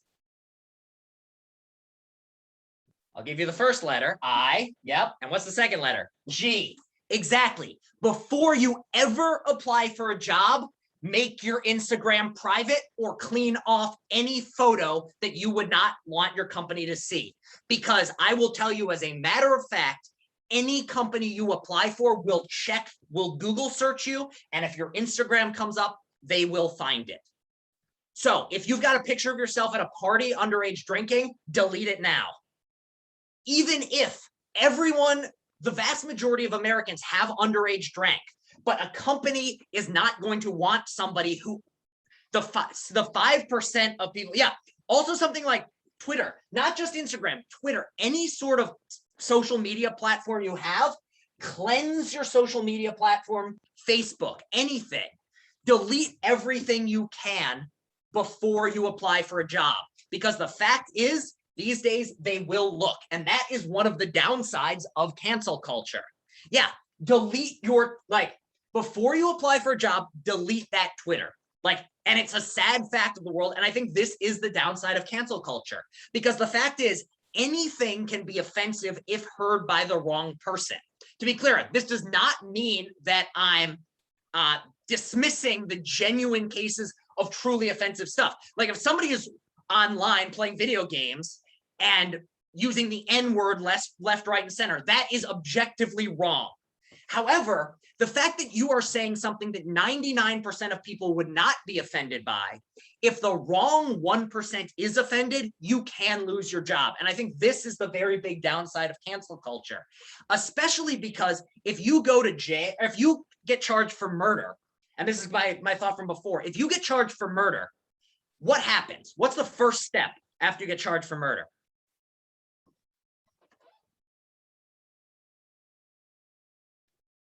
Let's just describe the process. You're arrested.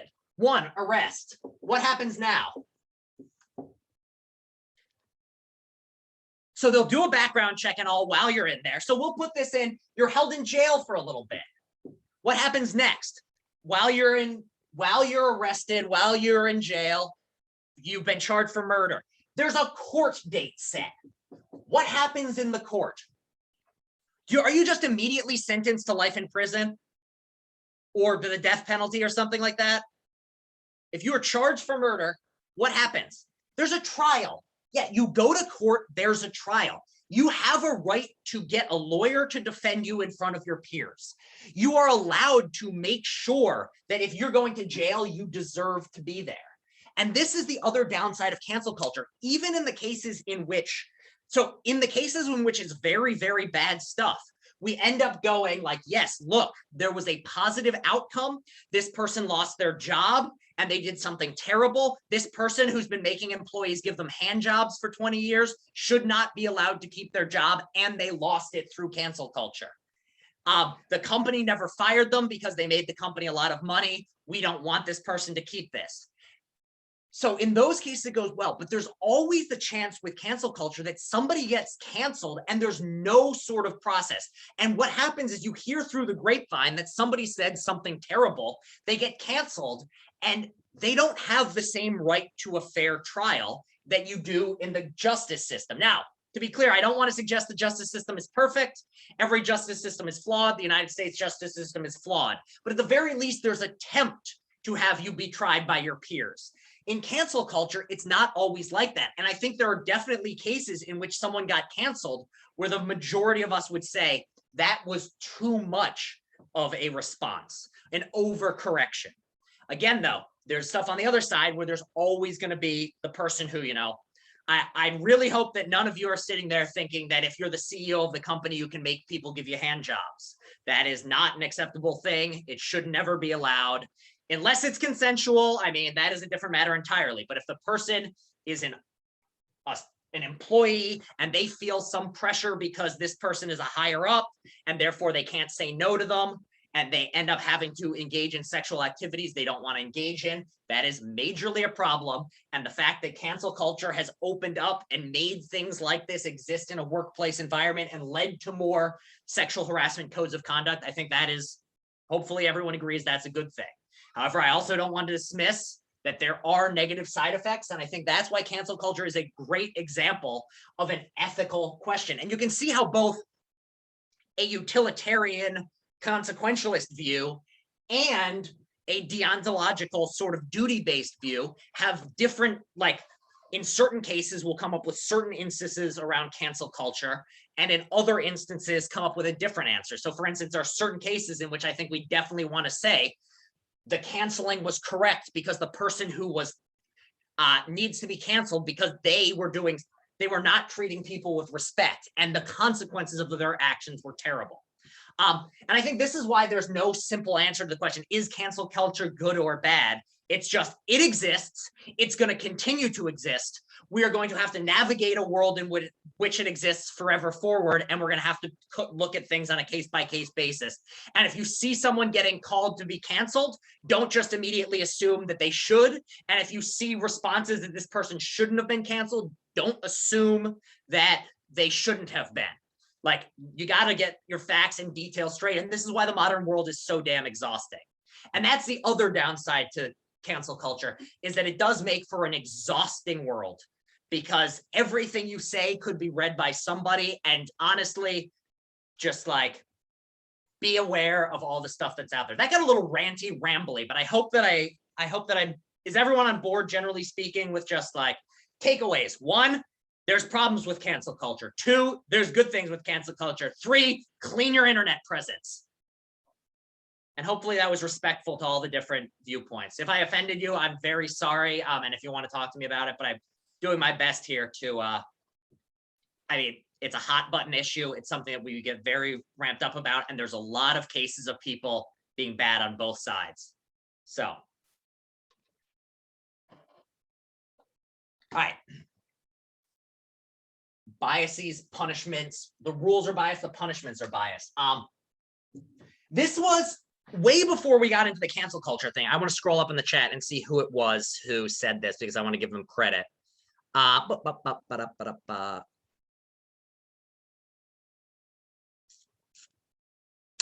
Kevin said they will make the company will make the most money efficient rules. This is another issue with the bias thing. This is another reason that these companies, and you should be aware with codes of conduct, will not necessarily have fairness or you in mind. So another way in which they can be biased is the rules themselves can be biased. It's not just that punishment is biased, the rules are biased. And very often, the reason that the things in the code of conduct are made are not necessarily so the company behaves the best and its employees behave best. But very often, there's another consideration, which is money. Money is, at the end of the day, it makes the world go round. It's the source of all our problems. It's the best thing ever, blah, blah, blah, blah, blah. But the fact is that companies have a job to make money. That is what they're designed to do. And therefore, there are going to be cases in which the rules that are built into the company and the code of conduct are designed to make the company money, not necessarily to make sure that the employees behave well.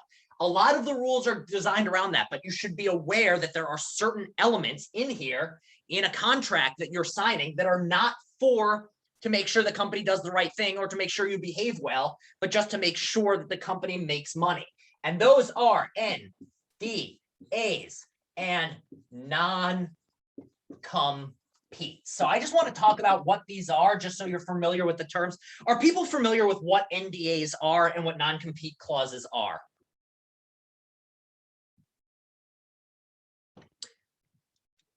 Okay, so so what is let's start with NDA then, Kevin. What is an NDA? Does anyone know what it stands for?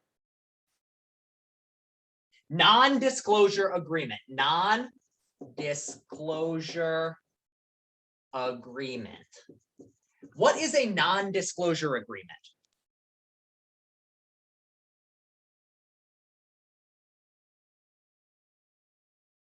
Basically, what a non-disclosure agreement is it says things that you are not allowed to say outside of the workplace. There are basically, you sign a contract that says, I will not talk about work things outside of work. Why do companies have this here? Basically to protect themselves and protect their business interests. So actors get that a lot. So yeah, movies don't want the news of what's being made or what the practices on set are to go out into the public.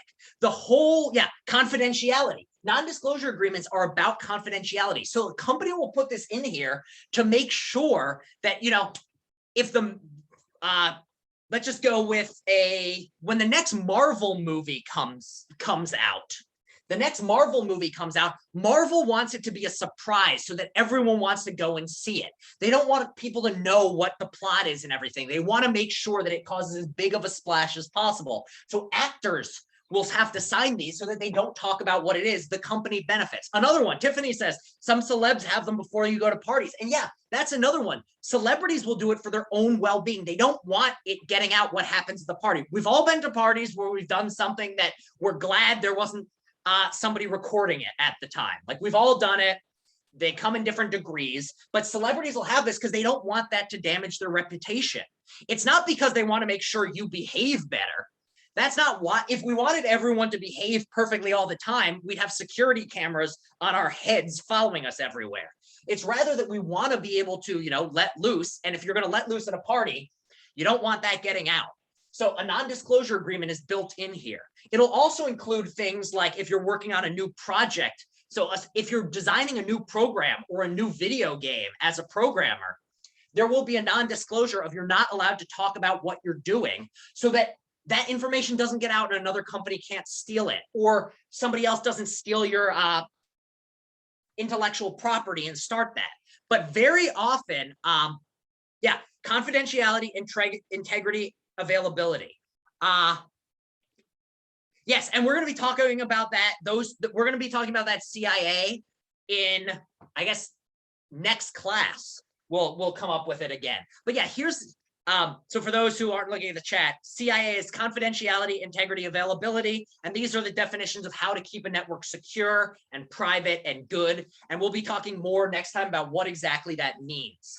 But so the basic idea with non-disclosures, though, is sometimes they will be things like you aren't allowed to talk about private information of your clients, but other times it'll be stuff like you aren't allowed to talk about what happens in the workplace on social media.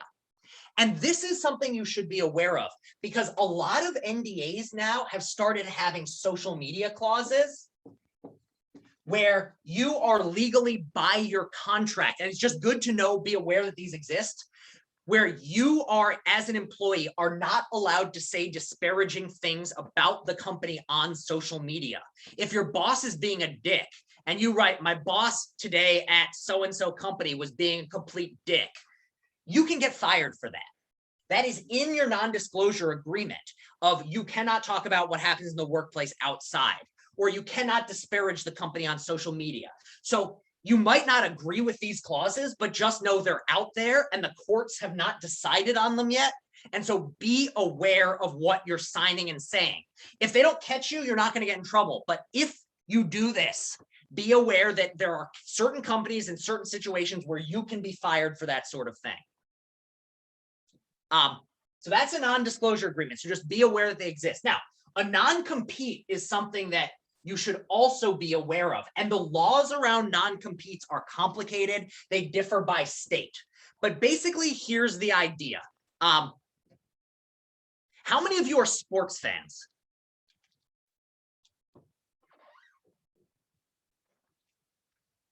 And even those of you who aren't big sports fans, you'll have a player on, say, the New York Yankees. He starts his career on the Yankees. 6 years into his career, what might happen? He's played for the Yankees for 6 years. Is he guaranteed to be on the Yankees next year? Yeah, he might change teams. He might get traded, or his contract might run out, or her contract in women's sports. His or her contract, their contract might end, and they get picked up by a new team. What now happens? So if you have somebody on the Yankees and they get traded to the Mets, who now is benefiting from their skills? They were on the Yankees, they're now on the Mets. If they hit 20 home runs this year, who gets the home runs for them? The Mets do. The Mets are now benefiting. It doesn't matter if this player, was raised by the Yankees, they poured tons of time and money into him and his well-being. The Mets are now the ones benefiting. Now, if the Yankees had complete control of baseball in the whole world, what might they put into this guy's contract? They might say something like, what? If the Yankees wanted to make sure that they would be the best baseball team forever, and they had complete power over the world, what might they make this player sign into his contract?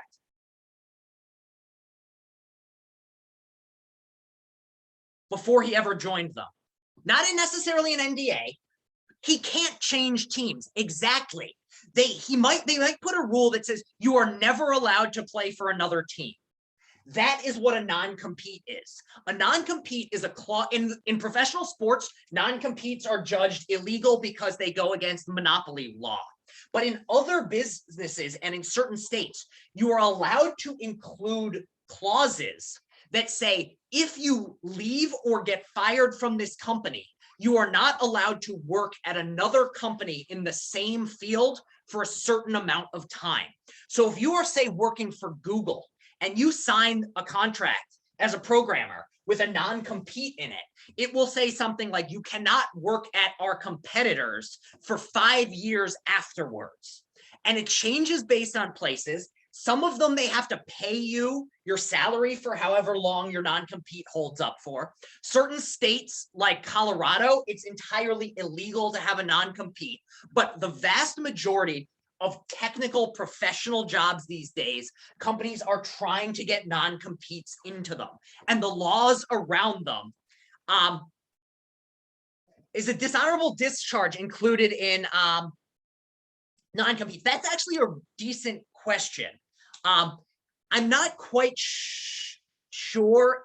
I mean, I guess the idea would be if you're dishonorably discharged from, say, the Army, you are then not allowed, in a certain sense, it is a non-compete, because then, because you've been dishonorably discharged, they will not accept you into the Marines or the Air Force or something like that. So in a certain sense, yes, that is like a non-compete.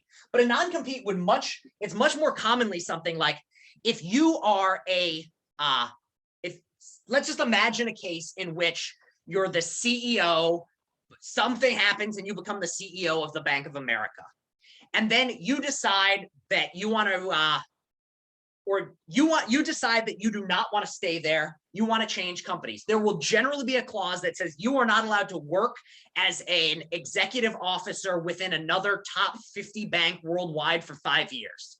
And you were just going, they will usually give you a sort of like severance package. If you're a CEO, you get a huge one. If you're an average employee, though, there's a good chance that your thing is not going to be that huge. And you need to, the other thing with non-competes, though, is and this is something, one of the reasons I want to talk about these is because they've only started becoming more of a thing within the past 10, 15 years, and the laws around them are gray. Sometimes the laws, or sometimes the contract, the NDA included in the contract will not follow the local law, and you could theoretically, if you know that there's this non-compete and you have a question about, am I in a state that allows them? Because the company's going to tell you, you had a non-compete clause, you cannot compete, you cannot go to a competitor within 5 years. But because it's a gray area, they might either be lying to you, or more likely they're just wrong that their non-compete holds. So just being aware that these things exist is something, especially in IT, because this is, as far as, like, as I said, with no oversight body, no anything, other than like what internal and general principles, non-competes are very common and are legally questionable in a lot of different areas. So just be aware that they exist. Look in your contract for one, just as practical advice, and be aware of what the rules are in the contract. And then if you ever have questions, I mean, I'm not a lawyer and I don't necessarily know how to find the laws around non-competes, but if you do a lot of Google searching or maybe know somebody around it, just be aware that it's a thing that exists. And in all seriousness, if you ever have a situation with, like, 5 years down the line, you remember a non-compete from this class and you want to reach out to me, I might have by that point found a source who knows something about non-competes, or I could at least point you in the right direction. This is just like, this is not teaching in terms of the get something into your head. This is very practical life advice. If worse comes to worse and you have no other source and you want to reach out to me and be like, hey, professor, do you know, I have a non-compete in my contract. I don't know what it means. I will not be able to tell you what it means, but I might be able to try to find, I may have by that point found someone who knows something. Because I'm teaching this class, I often try to keep up on what the laws are. So maybe that by that point, I'll be knowledgeable. If there's been a major change in US law, I might know about it. So just as a resource, I just want to say, reach out to me with those sorts of questions. I probably will not be able to answer them, but it can't hurt. So does that make sense of what these are and why a company would want them, but why, as the employee, it does not benefit you much at all? it's like actively not a good thing for you, which is why professional athletes and professional sports leagues have basically excluded them from existing.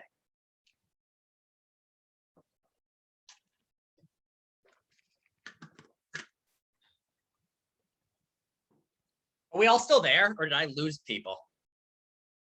I just want to make sure that I'm not talking to the void. Okay, just making sure that just this thing hadn't chatted. Okay. Are we all on board with this? Not like that it's a good thing or a bad thing, because I think you can see why a company would want it and why you would want it, but it's just something to be aware of, because it's another way in which the code of conduct doesn't necessarily have your best interests in mind. All right. Professional ethics, IT. So we're supposed to cover 2 more things today. But we aren't going to have time to cover 2 more things today. So I'm just going to, I want to talk about the many hands problem. So that's what we're going to talk about for the end of this class, because it's an issue that comes up in IT, and I think we don't have a solution to it, and it's something to just think about. So what I want to discuss now is what is called, so we are not going to be talking about whistleblowing. If you want to insist that we talk about whistleblowing at some point in the semester, we can tack it on. We've got a little extra time later on. We can talk about whistleblowing then. But for now, I want to talk about the many hands problem.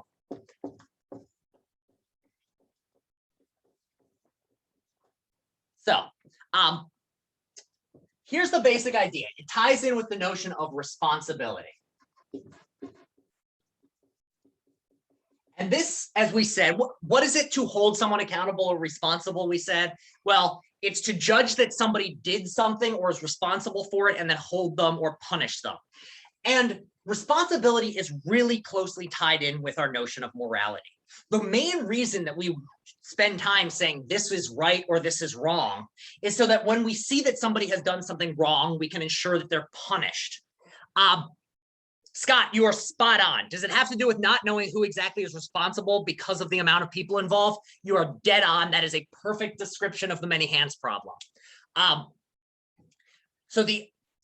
before we get there, let's just talk about responsibility is this idea you hold people. If somebody does something good, you give them a reward. If somebody does something bad, you punish them.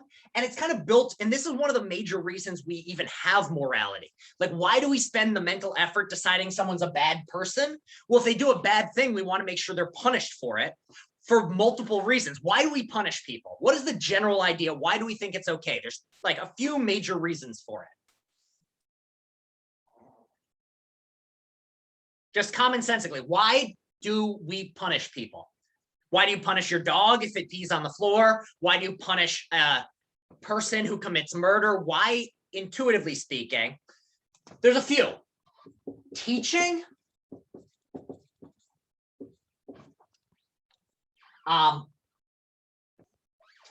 Teach them.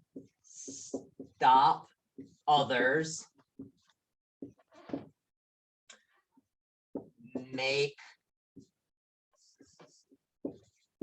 Prevent them from doing it again. Make things equal. And this one, not everyone agrees with, but I think we all have some general. So yeah, the reason you punish people is you want them to know they've done something wrong and prevent them from doing it again. So you want to teach them that what they're doing is wrong to ensure that they don't do the same thing again. Also, you want to stop others from doing it by setting an example. So you can, if you kill someone, you are going to go to jail for life.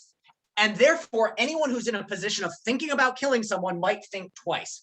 Or if you know you're going to get caught for doing something and get punished, you're less likely to do it. So that's another aspect of it. And also then, we want to prevent this. Sometimes it's as simple as you just want to stop someone from doing it again. So not teaching them necessarily that it's wrong, but you just want to stop it from happening. So sometimes if somebody goes to jail multiple times, the idea is, well, they stay in jail longer just because we don't want people them to be causing harm on the outside. And then the final thing is just there's a sense in which we have to make things equal. So this is kind of the idea behind suing. If you make a mistake and I break my leg because of it, the only way to make things equal is you pay me some money. I had to go through surgery, I had trauma. You therefore owe me something to make the scales equal out. And I don't want to make this a big discussion of the morality or the systems of crime and punishment, generally speaking, because I think there are flaws with our criminal justice system, and I think any criminal justice system is flawed, but it's always built on these general sorts of principles here. Now, when we hold someone responsible for something, we think that they should be punished, and it's for these reasons. But what does it take? When do we determine that someone is fully responsible for an action?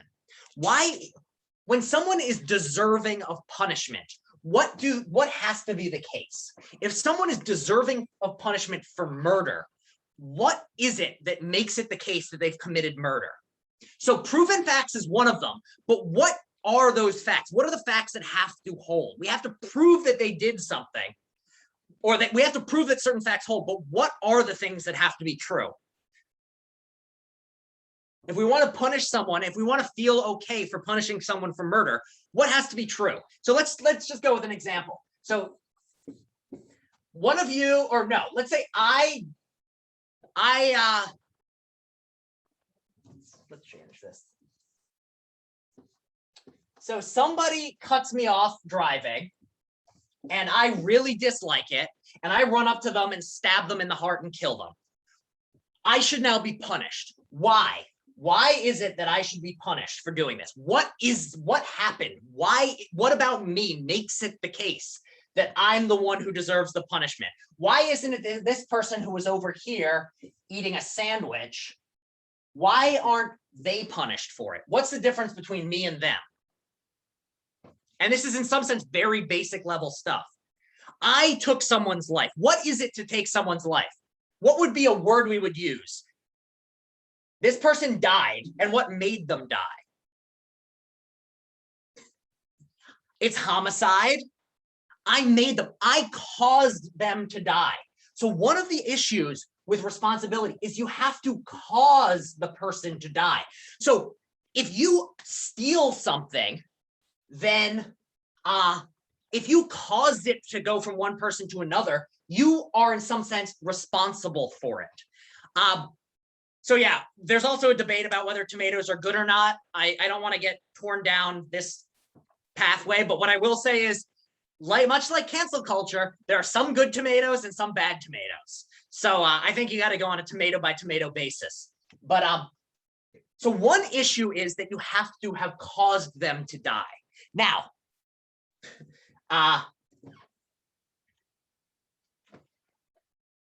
imagine the following. You are driving down the street in a car. You are, all of a sudden, you spill hot coffee on your lap. Somebody you're driving along, the coffee spills, you look down, you've spilled coffee all over yourself, and now all of a sudden you hear a thud. And then you stop the car, you look, and you've just ran over a child. You have now killed someone, just like I did. I stabbed someone, you drove over them when you spilled coffee. It's called unintentional homicide, or in that particular case, it would more likely be determined manslaughter. If I get mad at you and stab you, I'm going to go to jail for life. If you run over a child because you spilled coffee on you, you are going to get punished, but it's less. You're not going to go to jail for life. What's the difference? Why is it that we say that I deserve a worse punishment than the person who did it accidentally? There was no intent. So I'd say that you do cause it. You're the one who did it, but there's a difference of intent, or you did not try to or intend to kill someone. I did. So when we have a case of responsibility, yeah, it's an accidental death. And because I caused it in some sense, I am somehow somewhat responsible, but not fully responsible. So in this case, we generally hold people responsible for actions and think they should be punished, either when they intended something or when they caused it, but mostly when they both intended and caused the thing to happen. So the other side is attempted murder. You still go to jail for attempted murder, but if you don't succeed, like if you are just a really bad murderer and you try to stab someone and miss, you're still going to go to jail because you tried to murder someone, but it won't be as bad because you didn't actually kill them.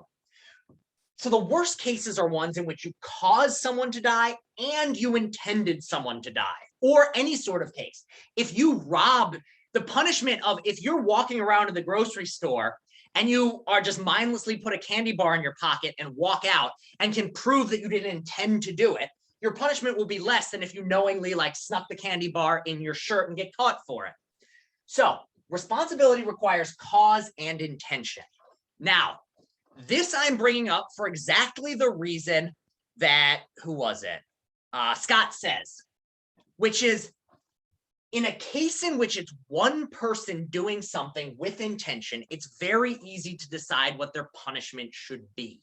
But in a case in which nobody intended it and many people together caused it to happen, then this is a case in which it's very unclear whether anybody should be punished and how they should be punished. So let's contrast this. Let's imagine this. Two different cases.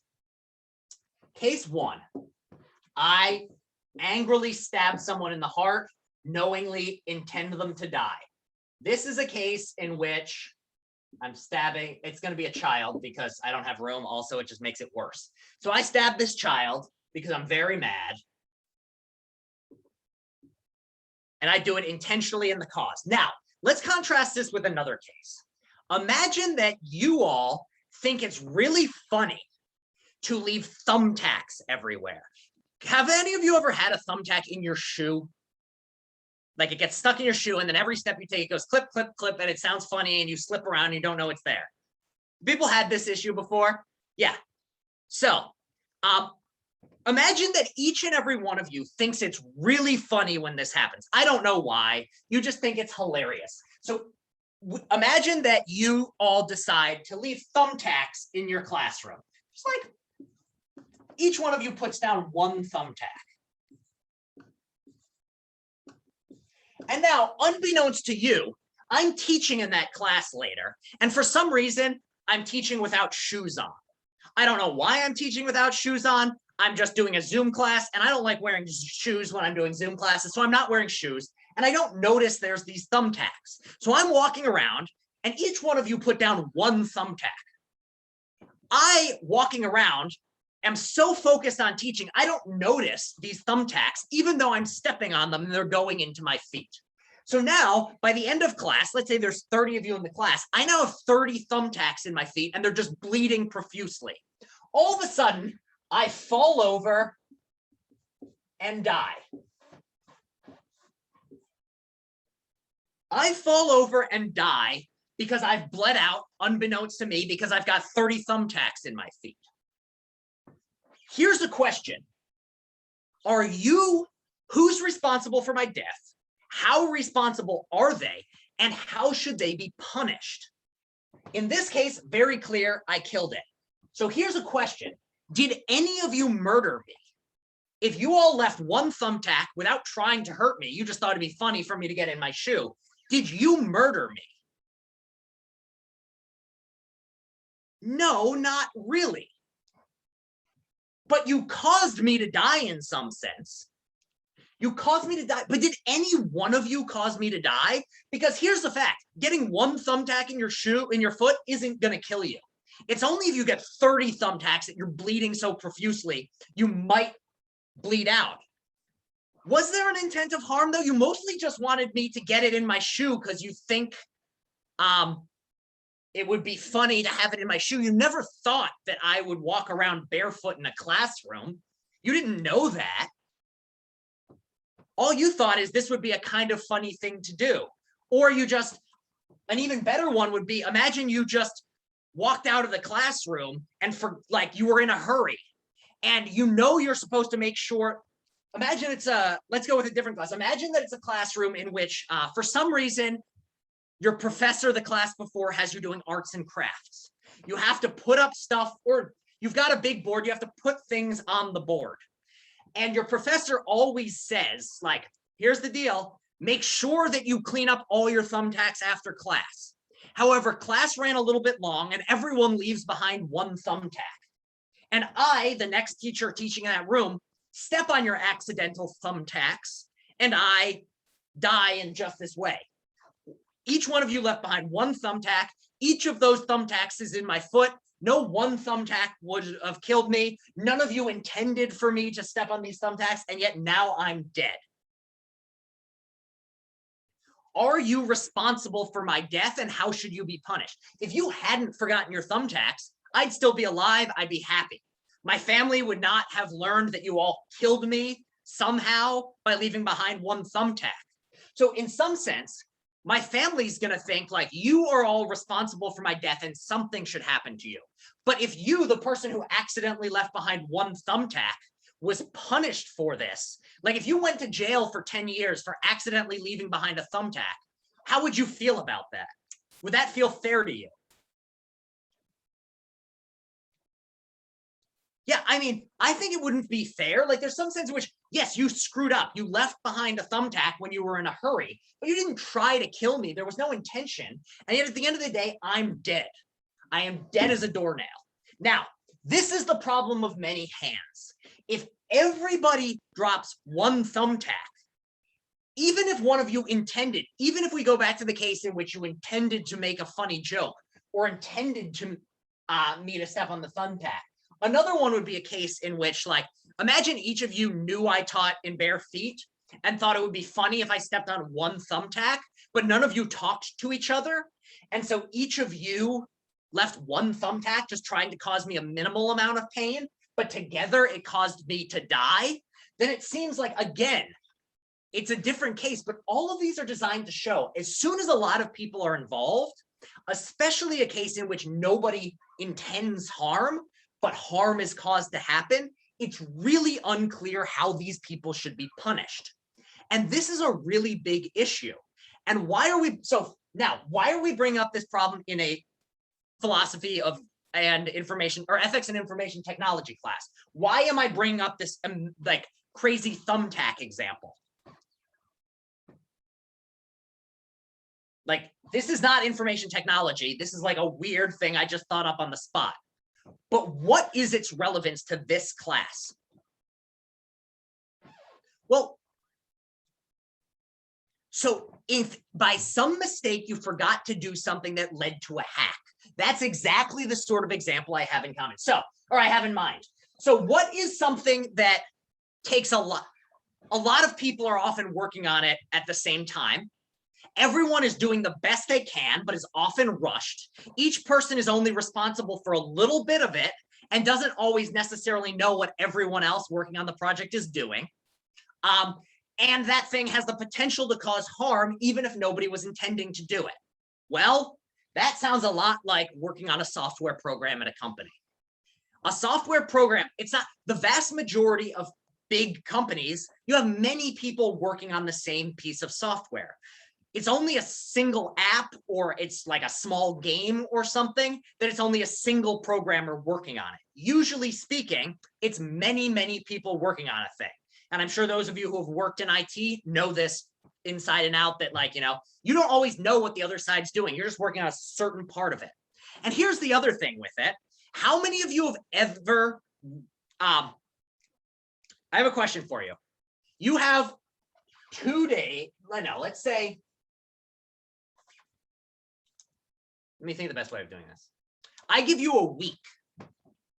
I give you 1 week, and I tell you, I want you to write a program that's 10,000 lines of code. How many of you would be willing to bet $1,000 that what you turned in at the end of the week has no bugs in it? Those of you who code.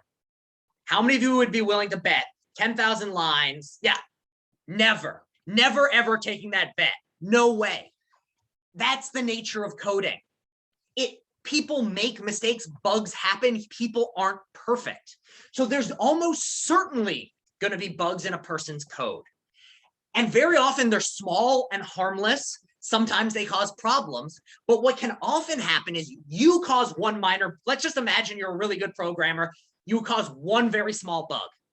And then somebody else working on another element of the project causes another very small bug. And then a third person working on the project causes a very small bug. And no one person's bug is that big of a deal. But together they cause a problem. And now imagine something goes wrong. So let's talk about an actual case. There was a radiation machine. I can't remember what it's called.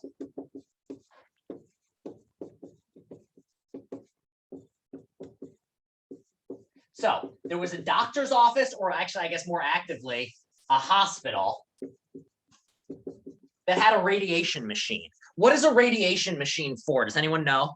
Where would you encounter a radiation? So one of them's an MRI, but this is not an X-ray or MRI. This is something that literally shoots radiation at the human body. So an X-ray's goal is to have as little radiation as possible. A radiation machine is to try to get a higher amount. Kevin says chemo. Yeah, Shad's right. Cancer therapy. Radiation treatment is used for cancer therapy. Basically, if you have a tumor and you shoot radiation at it, you can kill the cancerous cells if it's early enough and it's a localized thing. So cancer treatment. But the key is you have to release the correct amount of radiation. You can't release so little that it doesn't actually damage the cancer cells, but you can't release so much that it actually kills a person. And so there was this radiation machine that was designed, and there were most radiation machines, like most things in a doctor's office these days, are computerized. So this radiation machine, the amount of radiation that was used, like you would type into like a keyboard how much radiation to apply, and then the machine would take your input, turn into that amount of radiation, and deliver that radiation to a patient, or at least that's how it was supposed to work. What actually happened? Well, it was wrong. The programming had multiple bugs in it, and together what these bugs caused is that the amount of radiation released by the machine was multiple times higher than what it was supposed to be. So I don't know what you measure radiation in, but say, imagine 10 units for cancer treatment. This thing was giving you like 250 units of radiation. What happens if you get 25 times as much radiation as you're supposed to? Anyone know what happens? Take a guess. Yeah, death. You die. This new radiation machine caused something like 8 people to die. 8 people died from this machine. Spider-Man would be ideal, Edgar, but no, that's a different. That's the other machine. That's only if you get 100 units of it, then you turn into Spider-Man. And you also have to be bit by the spider, but that's a different matter. But yeah, 8 people died, and if you sent your mother in for cancer treatment on, say, it's a tumor, it's problematic, it needs to be removed, but it's a type of cancer that, say, she has, say it's like a breast tumor, and she has a, say, 80% chance to live. And then she goes in to get this cancer treatment and it kills her. How would you feel at that moment, and what would you want to have happen?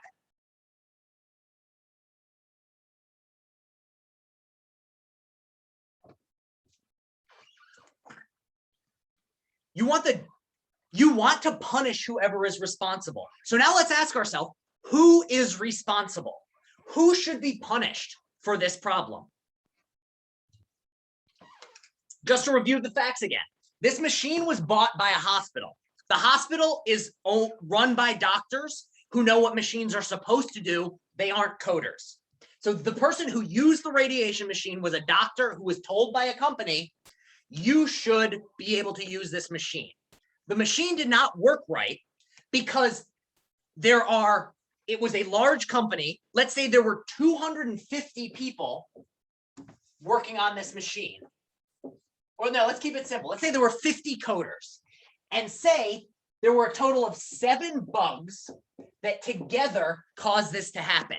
But you don't know which of those 50 people caused the bugs. Everyone was working on each other's codes. Some people were checking, so you don't know who caused the bugs. Any one of the bugs by itself, even 2 of the bugs would have been fine. It's rather there were 7 bugs that together did it.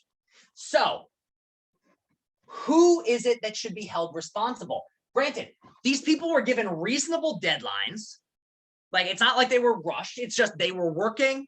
The company. So imagine those shots. So the company should have quality assurance. So do we say that So is it the company's fault, let's say, and let's say that they had quality assurance, and let's just say, people aren't perfect. Somebody working in the office made a mistake and these bugs made it past. They just made it through into the wild. No one realized because it was running fine.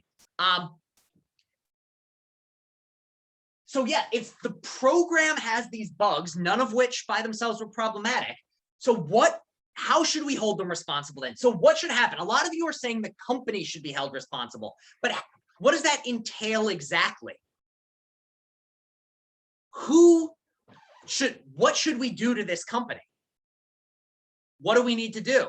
Do we fine them? Do we dissolve them? What do we do here?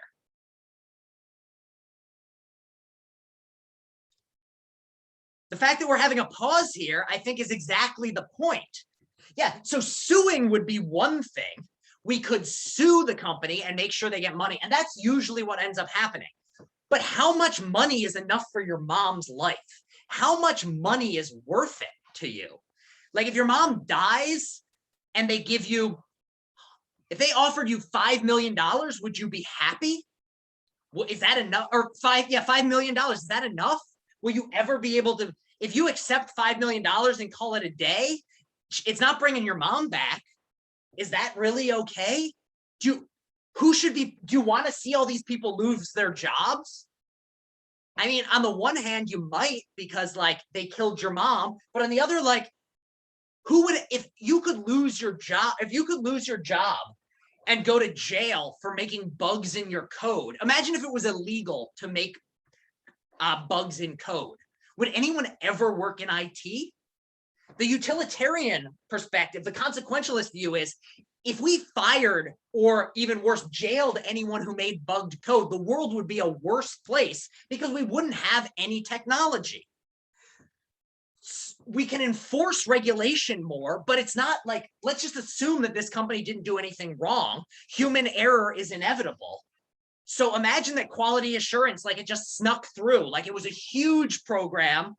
These mistakes happen. And so what we end up happening here is we seem to have a causeless unintended death.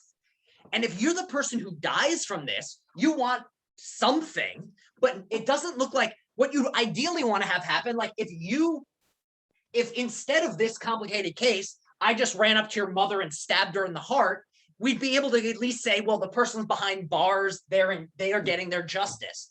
In this case, there's no one you can point to. And this is the real issue, because very, very, very rarely in the modern world where situations like this are happening, can we point to the smoking gun, the one person that caused the issue. It's much more common that it's something like this, where many, many people are involved, all of them working for a multinational company. No, it's unclear who caused the problem to happen. It's unclear whether they were rushed or not. It's unclear whether they followed all the protocols. And what you can end up having happen is somebody dies and it's unclear who should be held responsible.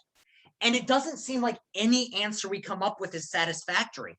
If you dissolve the company, people are losing money and they're going to be less likely to invest in technology like this because they could lose. If you try to come up with you start a company designed to make medical equipment, and you know that if something goes wrong, your company is going to be dissolved and you go to jail, fewer people are going to go into that field. Maybe that's okay. Maybe we only want the super careful ones, but maybe we don't. It's unclear. The coders, maybe you want to hold them responsible, but again, human error is inevitable. Do we really want to punish people for not being perfect? If that's the case, then just jail me now, because I've never had a perfect moment in my life. Just send me to jail. So that seems too much. Do we want to hold the quality assurance people responsible? Do we want to hold the CEO responsible? Do we want to hold the people who own stock in the company responsible because they were encouraging them to come up with new experimental technology?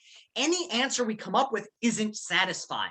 And that's the problem of many hands. The nature of the modern world, especially with computer technology, such that we have many, many problems and negative things happening, and there's no clear answer on who to hold responsible. So Are there any questions? And this is one of these many problems this whole semester where I don't think there's a clear answer, and I'm just going to have to hold up my hands. We can look at a particular case of what, like, a consequentialist would go about this by saying, well, we need to find the solution that is going to cause the most good overall in the future. So maybe what we have to do is find some level of punishment to decrease the chances that this happens, but not prevent it that, like, nobody tries to make new equipment.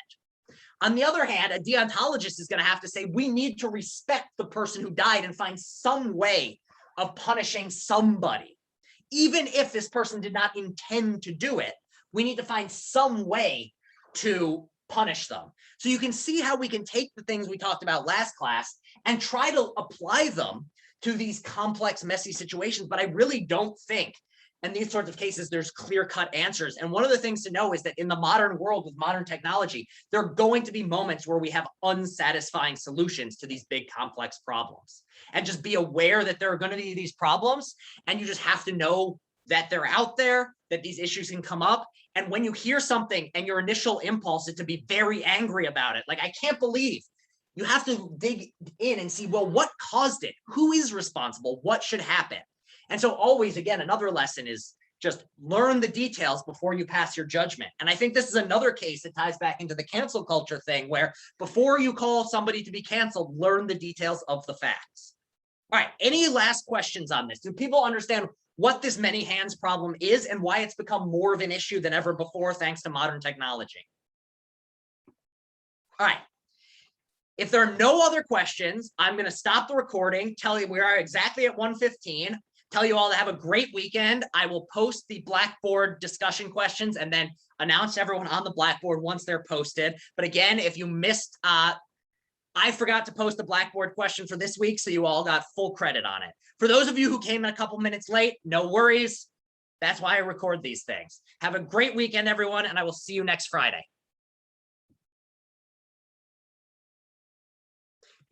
Yes, Edgar, there has thus far only been one homework because I forgot to post homework 2. So if you did homework 1, you've gotten credit for 2 homeworks because everyone got full credit for this week. All right, yeah. Stay safe, everyone. Enjoy your weekend, and see you all next week. If nobody has any more questions, I'm going to stop the recording and have a good one.